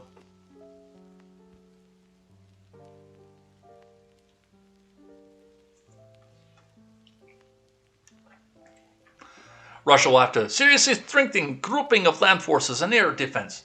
Deploy significant naval forces in waters of Gulf of Finland. In this case, it will no longer be possible to talk about any nuclear-free status of Baltic. Balance must be restored. The comments came a day after Finland and Sweden said their decision on whether to apply for NATO membership would come within a matter of weeks. And let's just make a reminder of the maps to appease our friends over in the big LP party that say, you can't talk about any of this unless you can point to it on the map.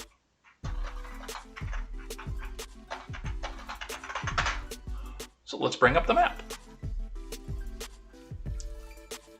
And not the maps like the kind of people who are trying to infiltrate the LP proper.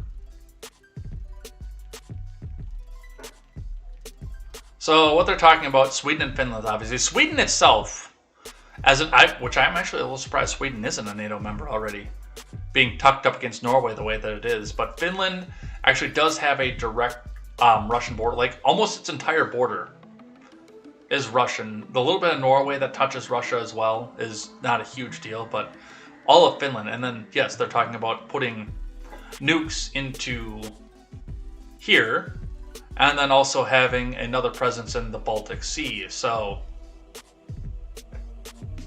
they're getting aggressive, that's for sure.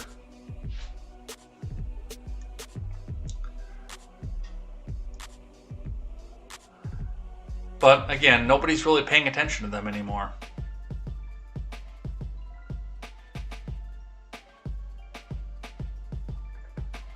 Some local news here for Chicago, and I see some Chicago chatter over in the live chat as well.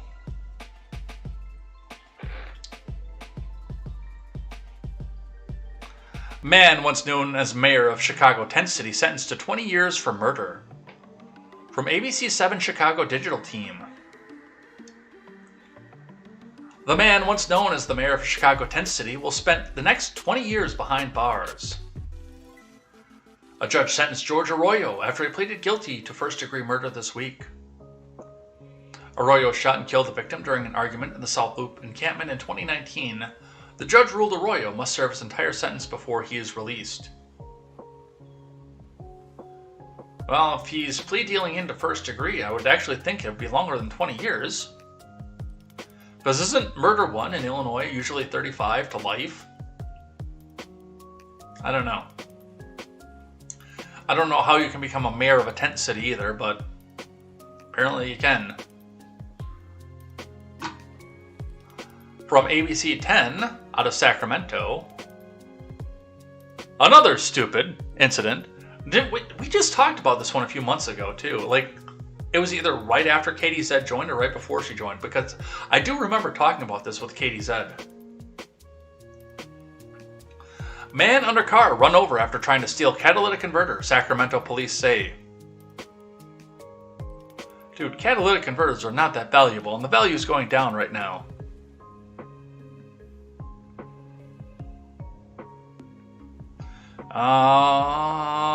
First post-Rome census. Well, we know what happens when censuses come from Roman governors.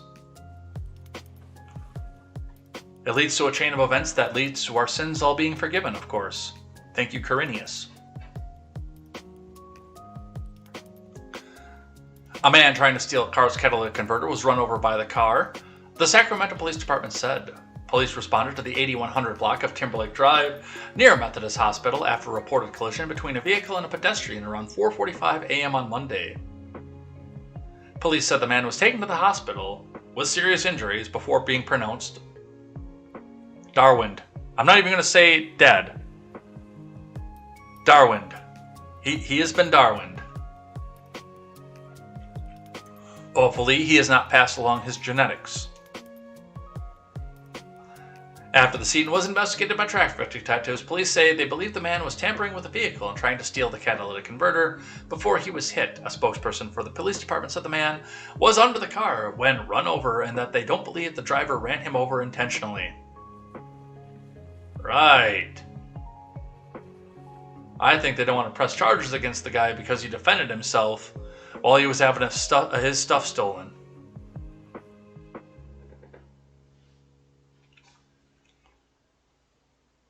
The collision is under investigation. If you crawl under a vehicle to get a catalytic converter that is not yours, you have officially taken your life into your own hands. And by the way, I hate to tell you this, but you have put yourself in the most vulnerable position possible in doing so. That is a stupid thing. You should not do that. I'm not saying to leave your catalytic converter on your vehicle, but if you're going to take somebody else's, you have put yourself in one of the most vulnerable positions humanly possible. And this guy won the Darwin Award for his trouble.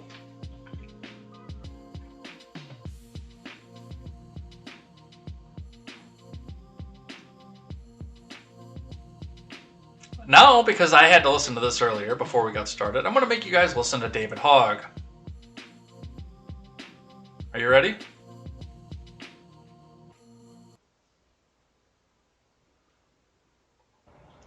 This is day 4 of my campaign, simply asking just to have a meeting with one Senate Republican. In the past 70... I gotta say, this kid actually did... I know that they were on Porch Boys, they were making fun of the beard that he had, calling it a soy beard, and now it kind of looks like a soy beard. He actually did. Of all the things that he has done wrong in his life, he actually has the capability at such a young age to grow a respectable beard. The girl glasses need to go, but he can actually grow a respectable beard. Except right now, he looks like a beatnik fucking soy boy. 72 hours, over another 150 Americans have been shot. 2/3 of which are gun suicides, but nonetheless are still preventable and need to be acted on. Look, we know what we disagree on. I'm not here to debate you or argue with you in any way. I simply want to have a conversation to figure out what we can agree on, even if small, so we can move forward. Even if it just saves one life, it will be worth it. I respect that you have a different opinion than me, and again, I'm not trying to change it.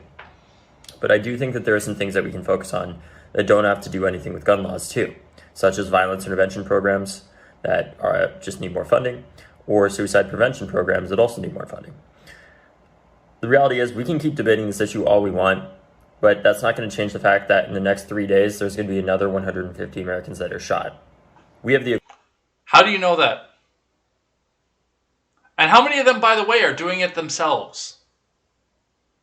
equivalent of basically a plane crash or even 2 plane crashes happening every week in this country because of gun violence. And we can't let our own debates and divisions in politics stop us from addressing the fact that those Americans that are dying, first and foremost, are Americans. They're not Democrats or Republicans. They are Americans that are dying from this issue. We have a responsibility to them to help them. I have one as a fellow citizen, and you have one as a senator. All I'm asking for is a meeting. I'm not trying to change your mind. We know what we disagree on. All I'm asking is to figure out what we can agree on so we can move forward. Yesterday, I even made some progress in having a conversation with Joe Walsh, who I'm going to be going on. That is not the flex that you think that it is. Joe Walsh has not been a conservative since Trump took office. He might as well switch his party affiliation at this point. He is not a conservative. On his podcast with Fred Gutenberg in a couple of weeks, I presume. That's progress, right? He's not a senator, but still that's progress. And I look forward to having that conversation. But I'd really look forward to having one with you as a Republican senator. I respect that you don't agree. That's okay, but we need to do something because I can't. So what is the point of this? That's what I'm trying to figure out. I know we don't agree, and we're not going to agree on everything, and I'm not going to change your mind. So why have the meeting? This is another person, and by the way, for whatever weird reason, I'm following him again. I unfollowed him like 6 months ago. Let's go fix that. So somehow I got wound up back following this fucking retard. But furthermore, and I guess that must be why he was showing up on my feed again a lot, but I'm starting to see a lot more people that are coming back out here and, you know, people that are interacting with him, and he's showing back up in my feed again. But yeah, I mean, what are you trying to do? First and foremost, the right to keep and bear arms shall not be infringed. Congress's hands are tied. You can have an argument with them all that you want, but their hands are tied. In fact, the laws that we have already are unconstitutional. But what do you want to do?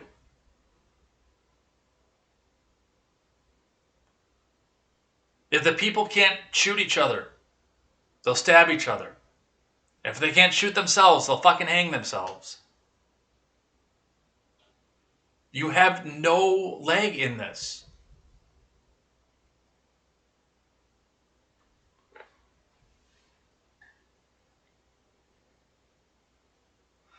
So that's what we see off of that.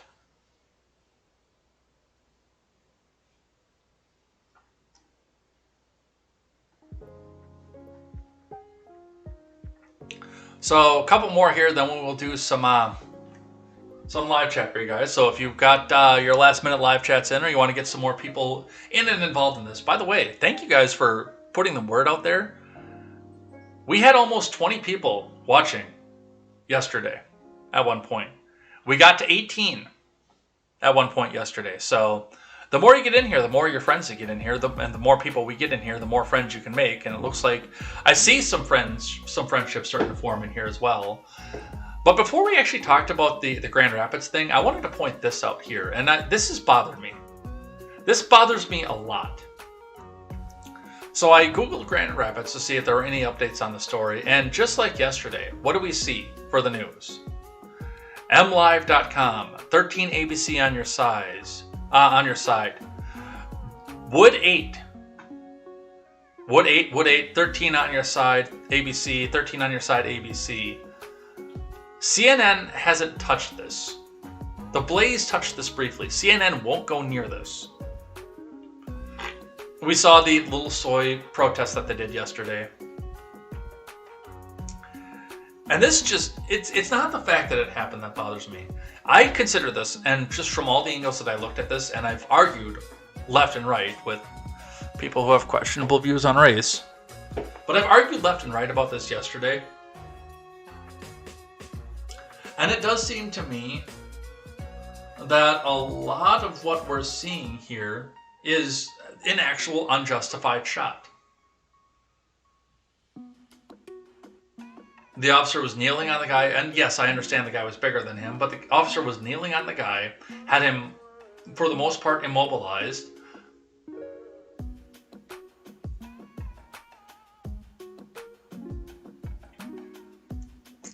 Was, for all intents and purposes, winning, and yet had the ability to go pull his sidearm off of his side while the guy was immobilized and point blank into the lungs. That was a murder, what we witnessed yesterday. Unless there was a way, and like I said, we have to see what was happening in the hands that we could only see blurrily between the bodies. If Lloyd Oya could have pulled up his hand and turned the taser up, that would have been a justified shot. But everything that I can see, from the angles that I could see, show a third-degree impassioned murder.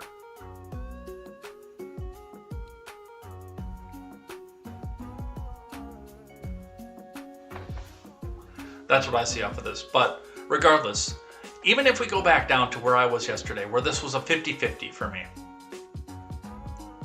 this is something that could actually be construed as a bad shot. An unjustified shot. And yet nothing. When St. Jacob was shot in the back, 42 minutes after he was loaded up into the ambulance, the first Molotov flew in Kenosha. Nobody gave a fuck about the facts. And this is coming a week and a half later. It's not what happened that bothered me.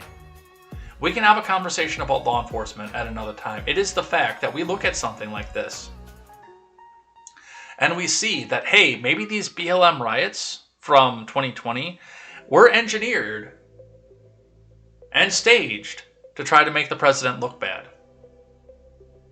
Because now we have something that's an actual unjustified shot. Any shot that happened in any of the other BLM ones could be completely justified in a hurry. Even before Candace Owens and Charlie Kirk doxed their police records, we could still justify those almost immediately. But this is an actual unjustified shooting. And crickets. None of the MSM are saying a word. Which tells me that, like I said, all the BLM stuff, the St. George stuff, the St. Jacob stuff, the Breonna Taylor stuff, that was all engineered to make things look as bad and as lawless under a Republican president as they could.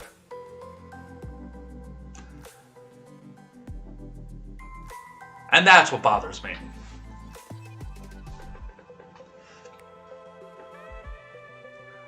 From MLive, Grand Rapids police have drawn outrage for years for pulling guns on minority residents. From Michael Kranz.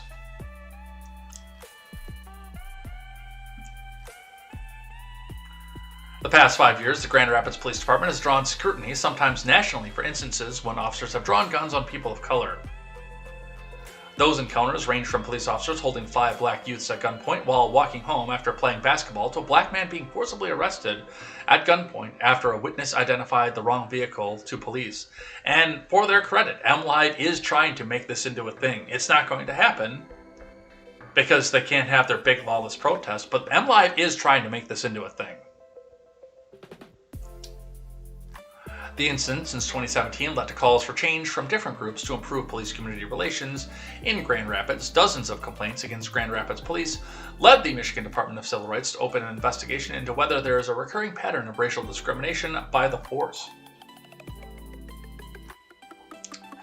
The city hired consultants and instituted plans for change over the last 5 years. Over the past 2 years, activists have lobbied city leaders saying that they need to do more to prevent the police violence. The department has faced a renewed criticism over the past week after an officer on April 4th fatally shot 26-year-old Patrick Loyoya during what police described as a traffic stop that spiraled into a deadly struggle. And they are not going to release his name. So yes, they are trying desperately. Well, the Michiganders are trying desperately to make this happen, but the MSM is trying desperately to keep the rest of the world from knowing about this. And we will be talking about this on Monday, too. I've already talked to KTZed about it. We will be talking about this on Monday.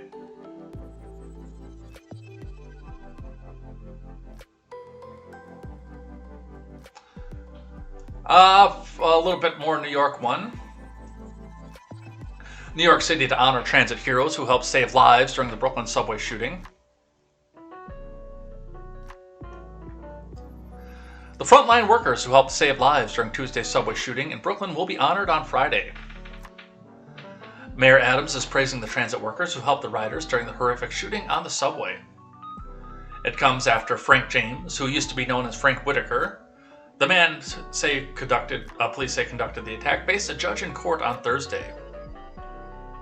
For the first time since Tuesday's shooting at Sunset Park, Brooklyn, the men and women who brought riders to safety during the attack on the N train will be thanked by the mayor. The group will include the N train motorman David Artis and conductor Raven Haynes, who were operating the train at the time, according to the Transport Workers Union. CBS 2 has learned that Haynes directed passengers off the N train and onto the R across the platform while trying to keep everyone calm. A bus operator is also being praised for packing her bus and keeping those fleeing 36th Street from panicking. That's what the subway is. The heroic MTA workers who power those people out of the station to safety are also heroes, MTA chairman and CEO Jenno Lieber told CBS Mornings earlier this week. Good qualities of New Yorkers were on evidence yesterday as well. So, for the people, and we still have a lot of questions about what happened here, but this is about to get memory hold just as fast as everything else. But for the people who did help to keep people safe, to staunch the bleeding, to keep people from panicking, to keep people from trampling, we thank you. We will dicker over the details later. But for those of you who stepped up as citizens, we thank you.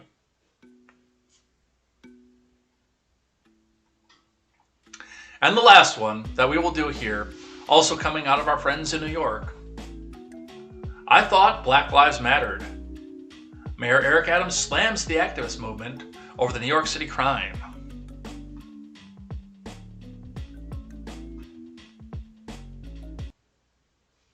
As the NYPD was searching for the suspect in the subway shooting yesterday, there were more than a dozen shootings in the city last night. And not to mention the shootings that we've seen recently of young, innocent people, some older as well, being shot on the streets of New York. How do you get a handle on this crime in this city, Mr. Mayor? By being consistent with our message. Here's my question that I put out to the city. Hey, I thought Black Lives Matter. Where are all those who stated Black Lives Matter? Then go do an analysis of who was killed or shot last night. I was up all night speaking to my commanders in the Bronx, in Brooklyn. The victims were Black. Many of the shooters were Black.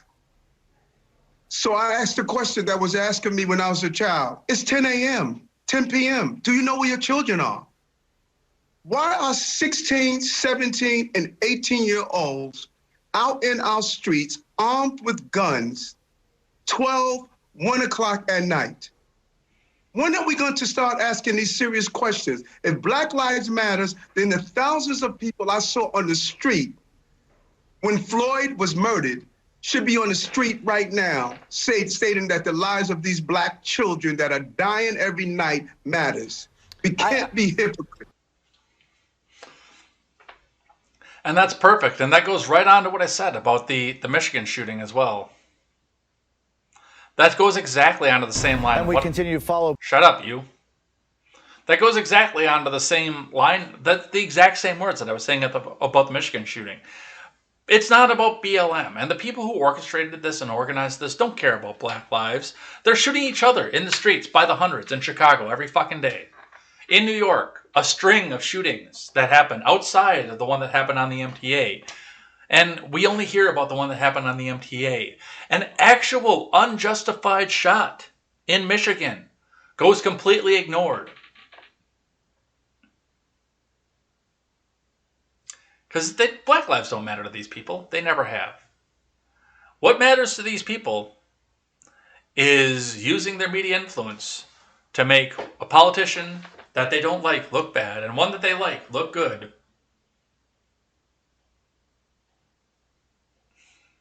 And I mean, we've all known about what Eric Adams was talking about, that the black on black crime doesn't make a difference. It's not about Black Lives Matter. It's about black lives when they're taken by the state matter. But now they've even shown, as we look in and we find the fact that there is not word motherfucking one from a major national news outlet. Okay, now 55 minutes ago we're starting to get something off of this, but it's renewed attention to police de-escalation policies. But otherwise, local, and okay, a BBC, a USA Today. Local. Whereas when we saw the St. George and the St. Jacob, CNN live updates, just like they're doing with Ukraine. Fox News live updates. NBC live updates. A page just for a live blog of what's happening with this as things de-escalate. It is not about Black Lives Matter. It's about control and narrative.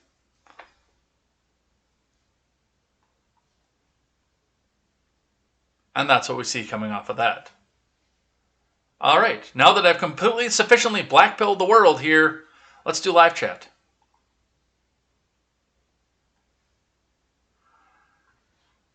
So let's get up to the top and see how much we've lost, because you guys have been busy today. So up here we'll start at 805. Ron Helton says, I hope the price comes down some on that Starlink. I heard it's pretty good, but it's over $40 higher than my current service. F. Vanguard is only playing it hoping Elon will buy more for their short gains. Arvolt says, please buy Twitter. My portfolio needs a boost. I think I know where Arvolt is invested.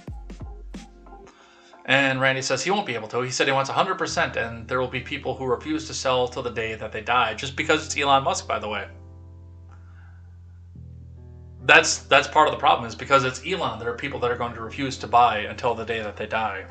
All right, let's look back through the week here until we catch back up to this. By the way, let's look at some. By the way, we had Cloud Razor follow over 3 days ago, so thank you to that. Aimless Gamer resubscribed during KTZed Redemption the other day. Let's look at some of the other monitors here. No activity going on the DLive side, it looks like. Plenty of people watching over on the YouTube side. All right, let's look. So Monday, we had Ron Helton, Randy Crush Saga, Quest Fanning, A Gaines, P, Arvolt 24, Sully Blue. Oh my god, I love bananas! Oh man, why are people even taking the Daily Wire seriously? They're fucking trash. Oh, Fox News too? Oh my god, I'm glad nobody's watching this. Meanwhile, we had almost 20 people watching just a couple days later at once. And I think that he knows. Well, I know what I think that he was thinking is because he didn't realize that we were multi-streaming either. Because all he could see was the view count on Twitter, or on Twitch rather. Which there are only 2 people watching over on Twitch right now. One over on YouTube, and I can't see the view count individually on DLive. I can go over to the dashboard. 5 over on DLive. Shows 2, yeah, it does show 2 on Twitch, so. But yeah, all he could see was the Twitch counter. Which most of you, I think, go over to the DLive side. We also had Antifa 11, which you guys evicted quite quickly. Highleaf 11, Chilaga 1984. Let's read a few more because you guys are starting to catch back up to the top. Ron Helton says, I don't understand with the kinds of money Musk has. Why doesn't he hire some good programmers to come up with something better than Twitter? Because if he comes up with something better than Twitter, that's the thing. If he comes up with something better than Twitter,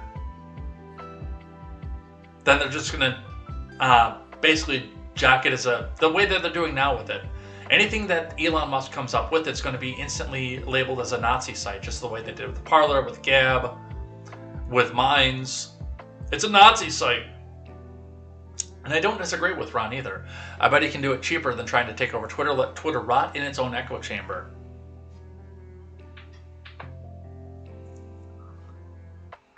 Part of the problem with this, and I know for a lot of us, for a lot of people, they do want to be in the echo chamber. That's why they ran to Parler and Gab and everything else like that.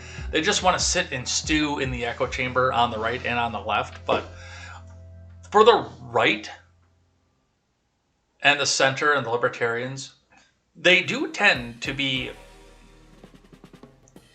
more apt to want to go in and engage with the other side and have a conversation and see if we can meet in the middle or denounce their bad ideas. There does seem to be a desire to do something like that. And the left doesn't have a desire to do that. They just want to control the narrative, which is why they want to control Twitter. Ron says, Gab's interface is annoying for me. There must be some way this alternative sites can improve the look and use of their feeds. Yeah, I don't use Gab. Solly Blue's got the sticker party, and we will crunch some more names here until you guys catch back up to the top. Tuesday, we had Ron Helton, Quest Fanning, Spartan 0000 Superior 1, Carbs, Mr. Behavior came in and joined us for a little while. That was cool. Arvolt 24, MK Ultra, 80s Kid, A Gains P, and Chalaga 1984. On Wednesday, we had Ron Helton, Quest Banning, Sully Blue, Spartan 0000 Superior 1, MK Ultra, Frank Frijoles, which I see that name coming in here too. Thank you, Frank Frijoles. Chalaga 1984, KTZed 1 was here. I think KTZed was here yesterday too, but I think she got in, or today rather, but she got into the point where her chat was cut off because you guys have been so active. So today, that's why I keep saying, I'm probably not going to be able to do this forever. But I do appreciate the fact that I can do it now in my little tight-knit community. And Randy Crush Saga, of course, on Wednesday. Yesterday, Spartan 0000 Superior was the top chatter yesterday. 58 messages throughout the day yesterday. While we were talking about Frank James / Frank Whitaker and the Grand Rapids shooting. Ron Helton, Quest Fanning, Horatius was here. One of the Ignans came over and joined us yesterday. Arvolt, Sully Blue, Chilaga 1984, Randy Crush Saga, and Frank Frijoles. And there were a lot more according to the counter, but you've got to chat in order for me to be able to see that you're in here. All right, what else do we have here? Ron Helton with the Greta, how dare you? Arvolt says, bought a Home Alone DVD just to keep the Trump cameo. Now I might have to buy Iron Man, but Disney. Ron Helton says, I wish Disney had not bought the Marvel franchise.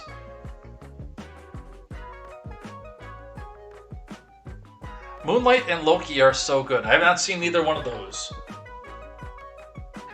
One of the big advantages to the fact that my sister has small children is that no matter how politically inconvenient it gets, I will always have access to the Disney Plus, and I will not have to pay for it.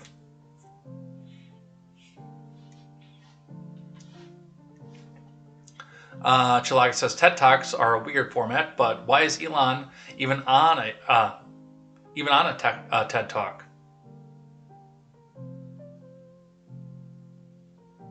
Arvold says, I like a lot of the Marvel franchises, despite Disney's best attempt to ruin them, but each new movie and series gets a little worse and woke. Which is weird, because with the exception of the sequel trilogy, they actually are trying to do the opposite with Star Wars. Yeah, they ruined the sequel trilogy, but all the standalone movies in the series are actually pretty good.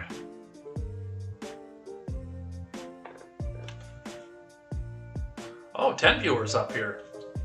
You guys are telling friends. Awesome. Thank you.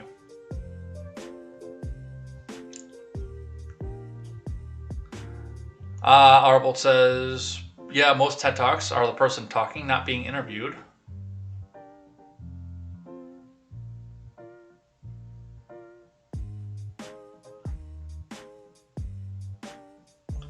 I have not seen the Guardians of the Galaxy movies. I have seen the second one. I saw that in the theater. My ex tells me I saw the first one, but I think I passed out through the majority of it.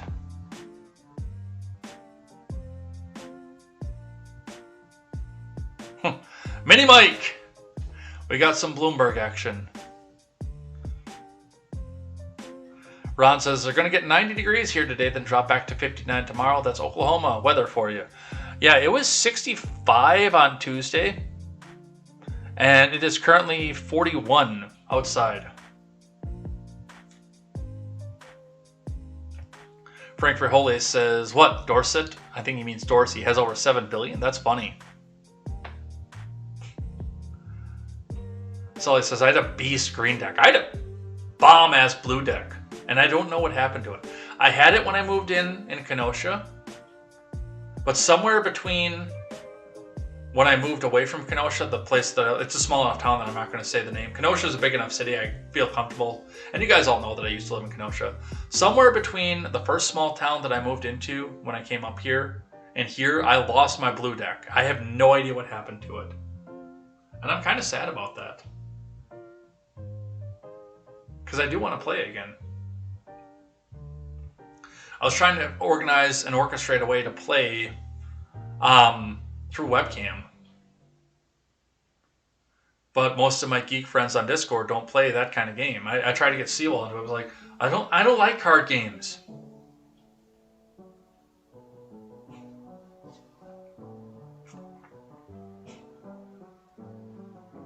Ron says, these goofballs must live on Twitter. This was just a dumb sideshow. Next.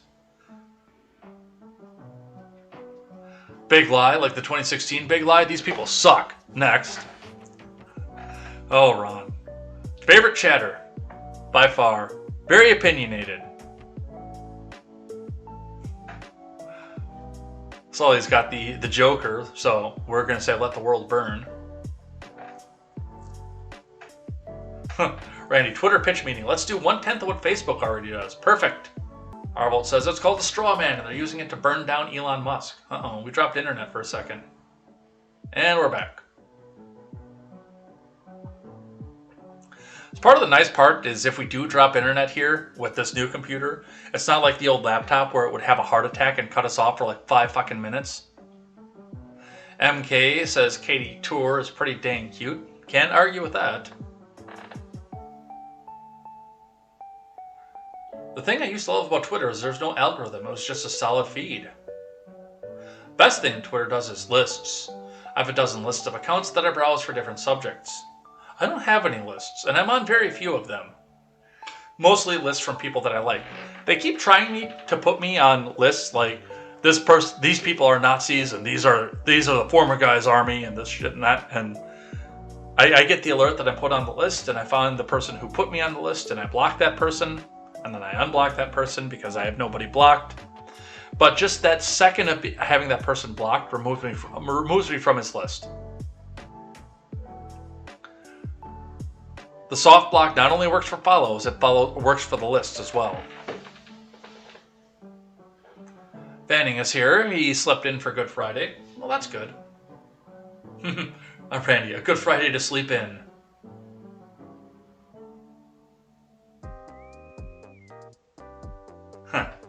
Quest Fanning says, unacceptable candidates like Mitch the Bitch. Randy, I don't know, Quest. I guess Elon is both being the savior and the antichrist. No, I'm not a Moloch guy, but the people who want to sacrifice their babies are Moloch people. Yeah, Ron got it. Just stating that overturning Roe will throw them into a frenzy. Extra ballots? Question. They would never do extra ballots. Of course not. Freest and fairest election in history. Honk honk. 81 million votes. 10 scoops of ice cream.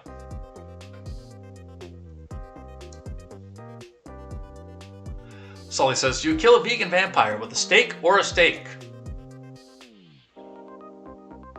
Don't know that a vegan vampire could exist because they would lose the hemoglobin from taking blood from live victims. But I do get where you're going with that. Those are the type of questions in my head at night. Sorry to hear that. In my head at night,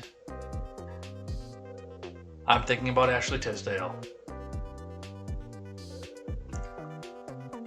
Some Feinstein stuff should have been forced out after the 20-year Chinese spy driver came out. Hard eye for the Feinstein. Feinstein. Steen.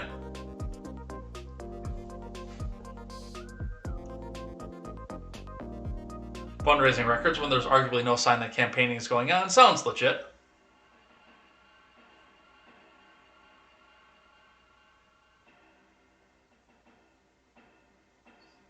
Randy says, Stacey Abrams also closed brighter than any Fed op has lately. Deep connections and political grooming since middle school, at least. Oh, I'm sure Stacey Abrams was groomed in middle school. Fanning says, why does anyone like this arrogant woman? Because she's the rightful queen of Georgia. She just got her position robbed from a black man, or from a white man. I've met Democrats in Georgia, and they hate her too. It's pronounced Warlock.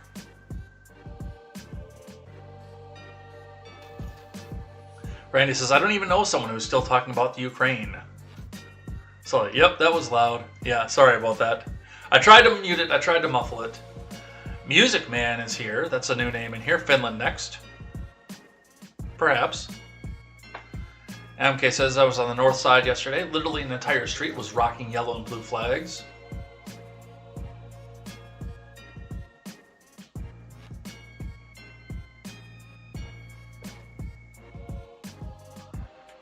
Fanning says, Sweden has zero interest in that. I'll tell you why. It goes way back. We all know about the Vikings, but for centuries after, there were a huge naval power. Then the King of Sweden very secretly did the first post-Rome census, and their forces were a fraction. As big as most thought, the king decided to make Sweden neutral. And they have been ever since. Well, except my granduncle Kurt got his back broken in a beatdown by Nazis during World War II. He was with the resistance. It's called car karma, says Quest Fanning. And no, please, should we go back and listen to David Hogg again? MK says Soy Boy needs to do some push-ups. Randy says incorrect. Guns disproportionately save lives. No justification to even debate guns as if they were a problem. Quest says preventable. Going to do tall building or bridge control to prevent suicide.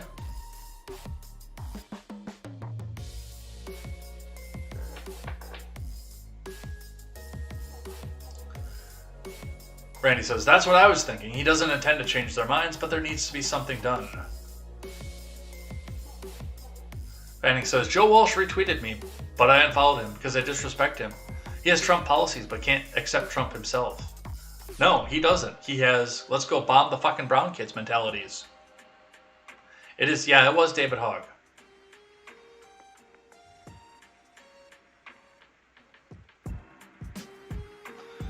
Randy says, Banana Boy wouldn't touch it either.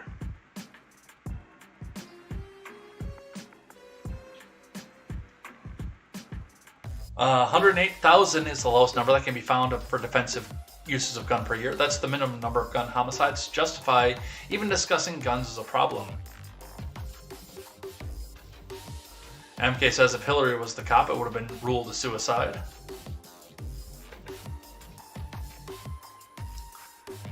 Wait, what's the guy's name? No friends? Randy says, now Eric Adams is a white supreme ace.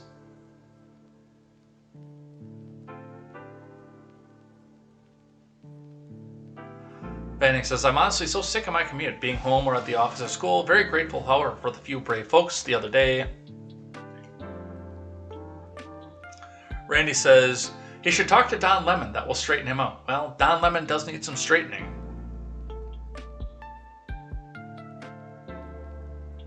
All of my friends are too little too late on Adams. From our community work with my dealings with him, and more so my dad's, Adams is a bit pig-headed. Yeah, Randy, black lives only matter when a white kills them. He'll ask for community input and then steamroll you. Plus says, they're not white, they're Italian.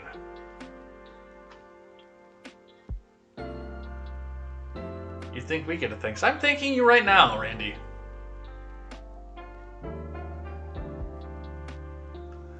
Fanning says he needs to clean up the subway system from these bums usurping our public spaces.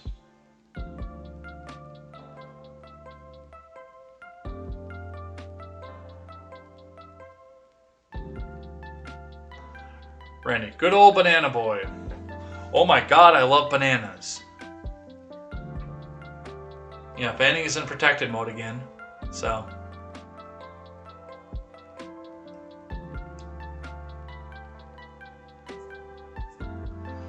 Sorry, I don't see much point in sharing to only my 11.7 thousand followers when they can't share it.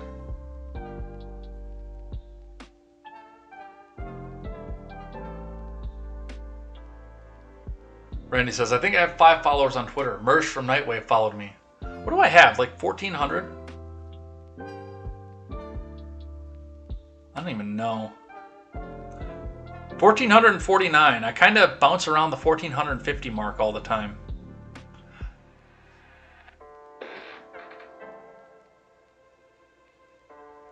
Plus says, that's true. The center and right still care about dialogue. Randy says, Loki was kind of trash. I found myself surprised by Hawkeye. I bet J. Edgar's a great uncle. Maybe. Or maybe I just teach the little kids how to make farty noises with balloons.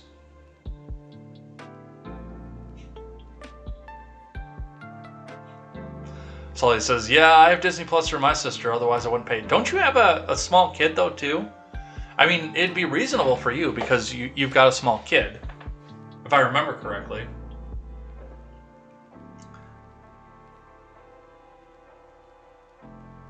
Quest says, not the title, an uncle, that is great, not old. Well, I actually am also a great uncle, so it is what it is. Marvel has a stranglehold in the sci-fi genre, which used to be amazing.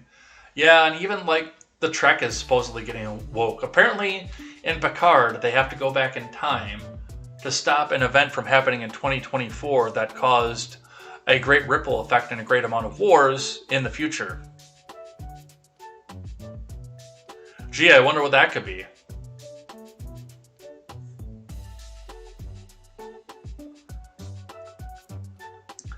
Quest says, Technology, Entertainment, Design, TED. Oh, I thought it was started by somebody named Theodore. I don't know. I prefer having Ed Talks than TED Talks, which I need to do that at some point again. We haven't done an Ed Talk in forever. Questions, you guys control the show. I haven't done that in such a long time. We need to do another Ed Talk. Have my producer make a note of that. Pepe, make a note of that.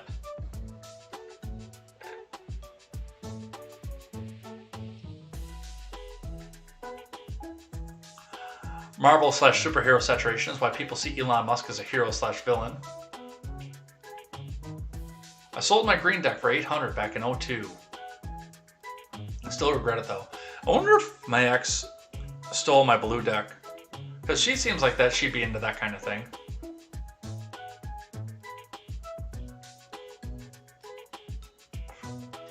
Ten scoops of chocolate chip. Alright, fart noises with balloon. Good uncle. And I think that's it. We're at the bottom. I think we're done. I think we're there.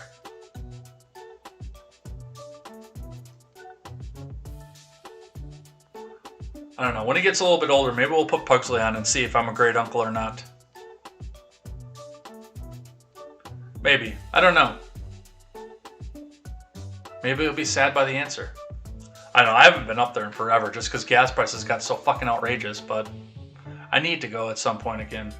And then the whole crap that happened in March, which a few of you guys know, but not everybody does. Because I was supposed to go at the beginning of March, and I hadn't. Because I didn't know where I was going to be living by the end of March.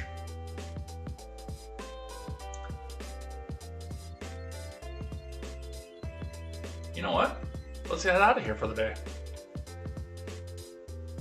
For the week. Daily Ignoramus is already on. Because we've spent so much time doing live chat.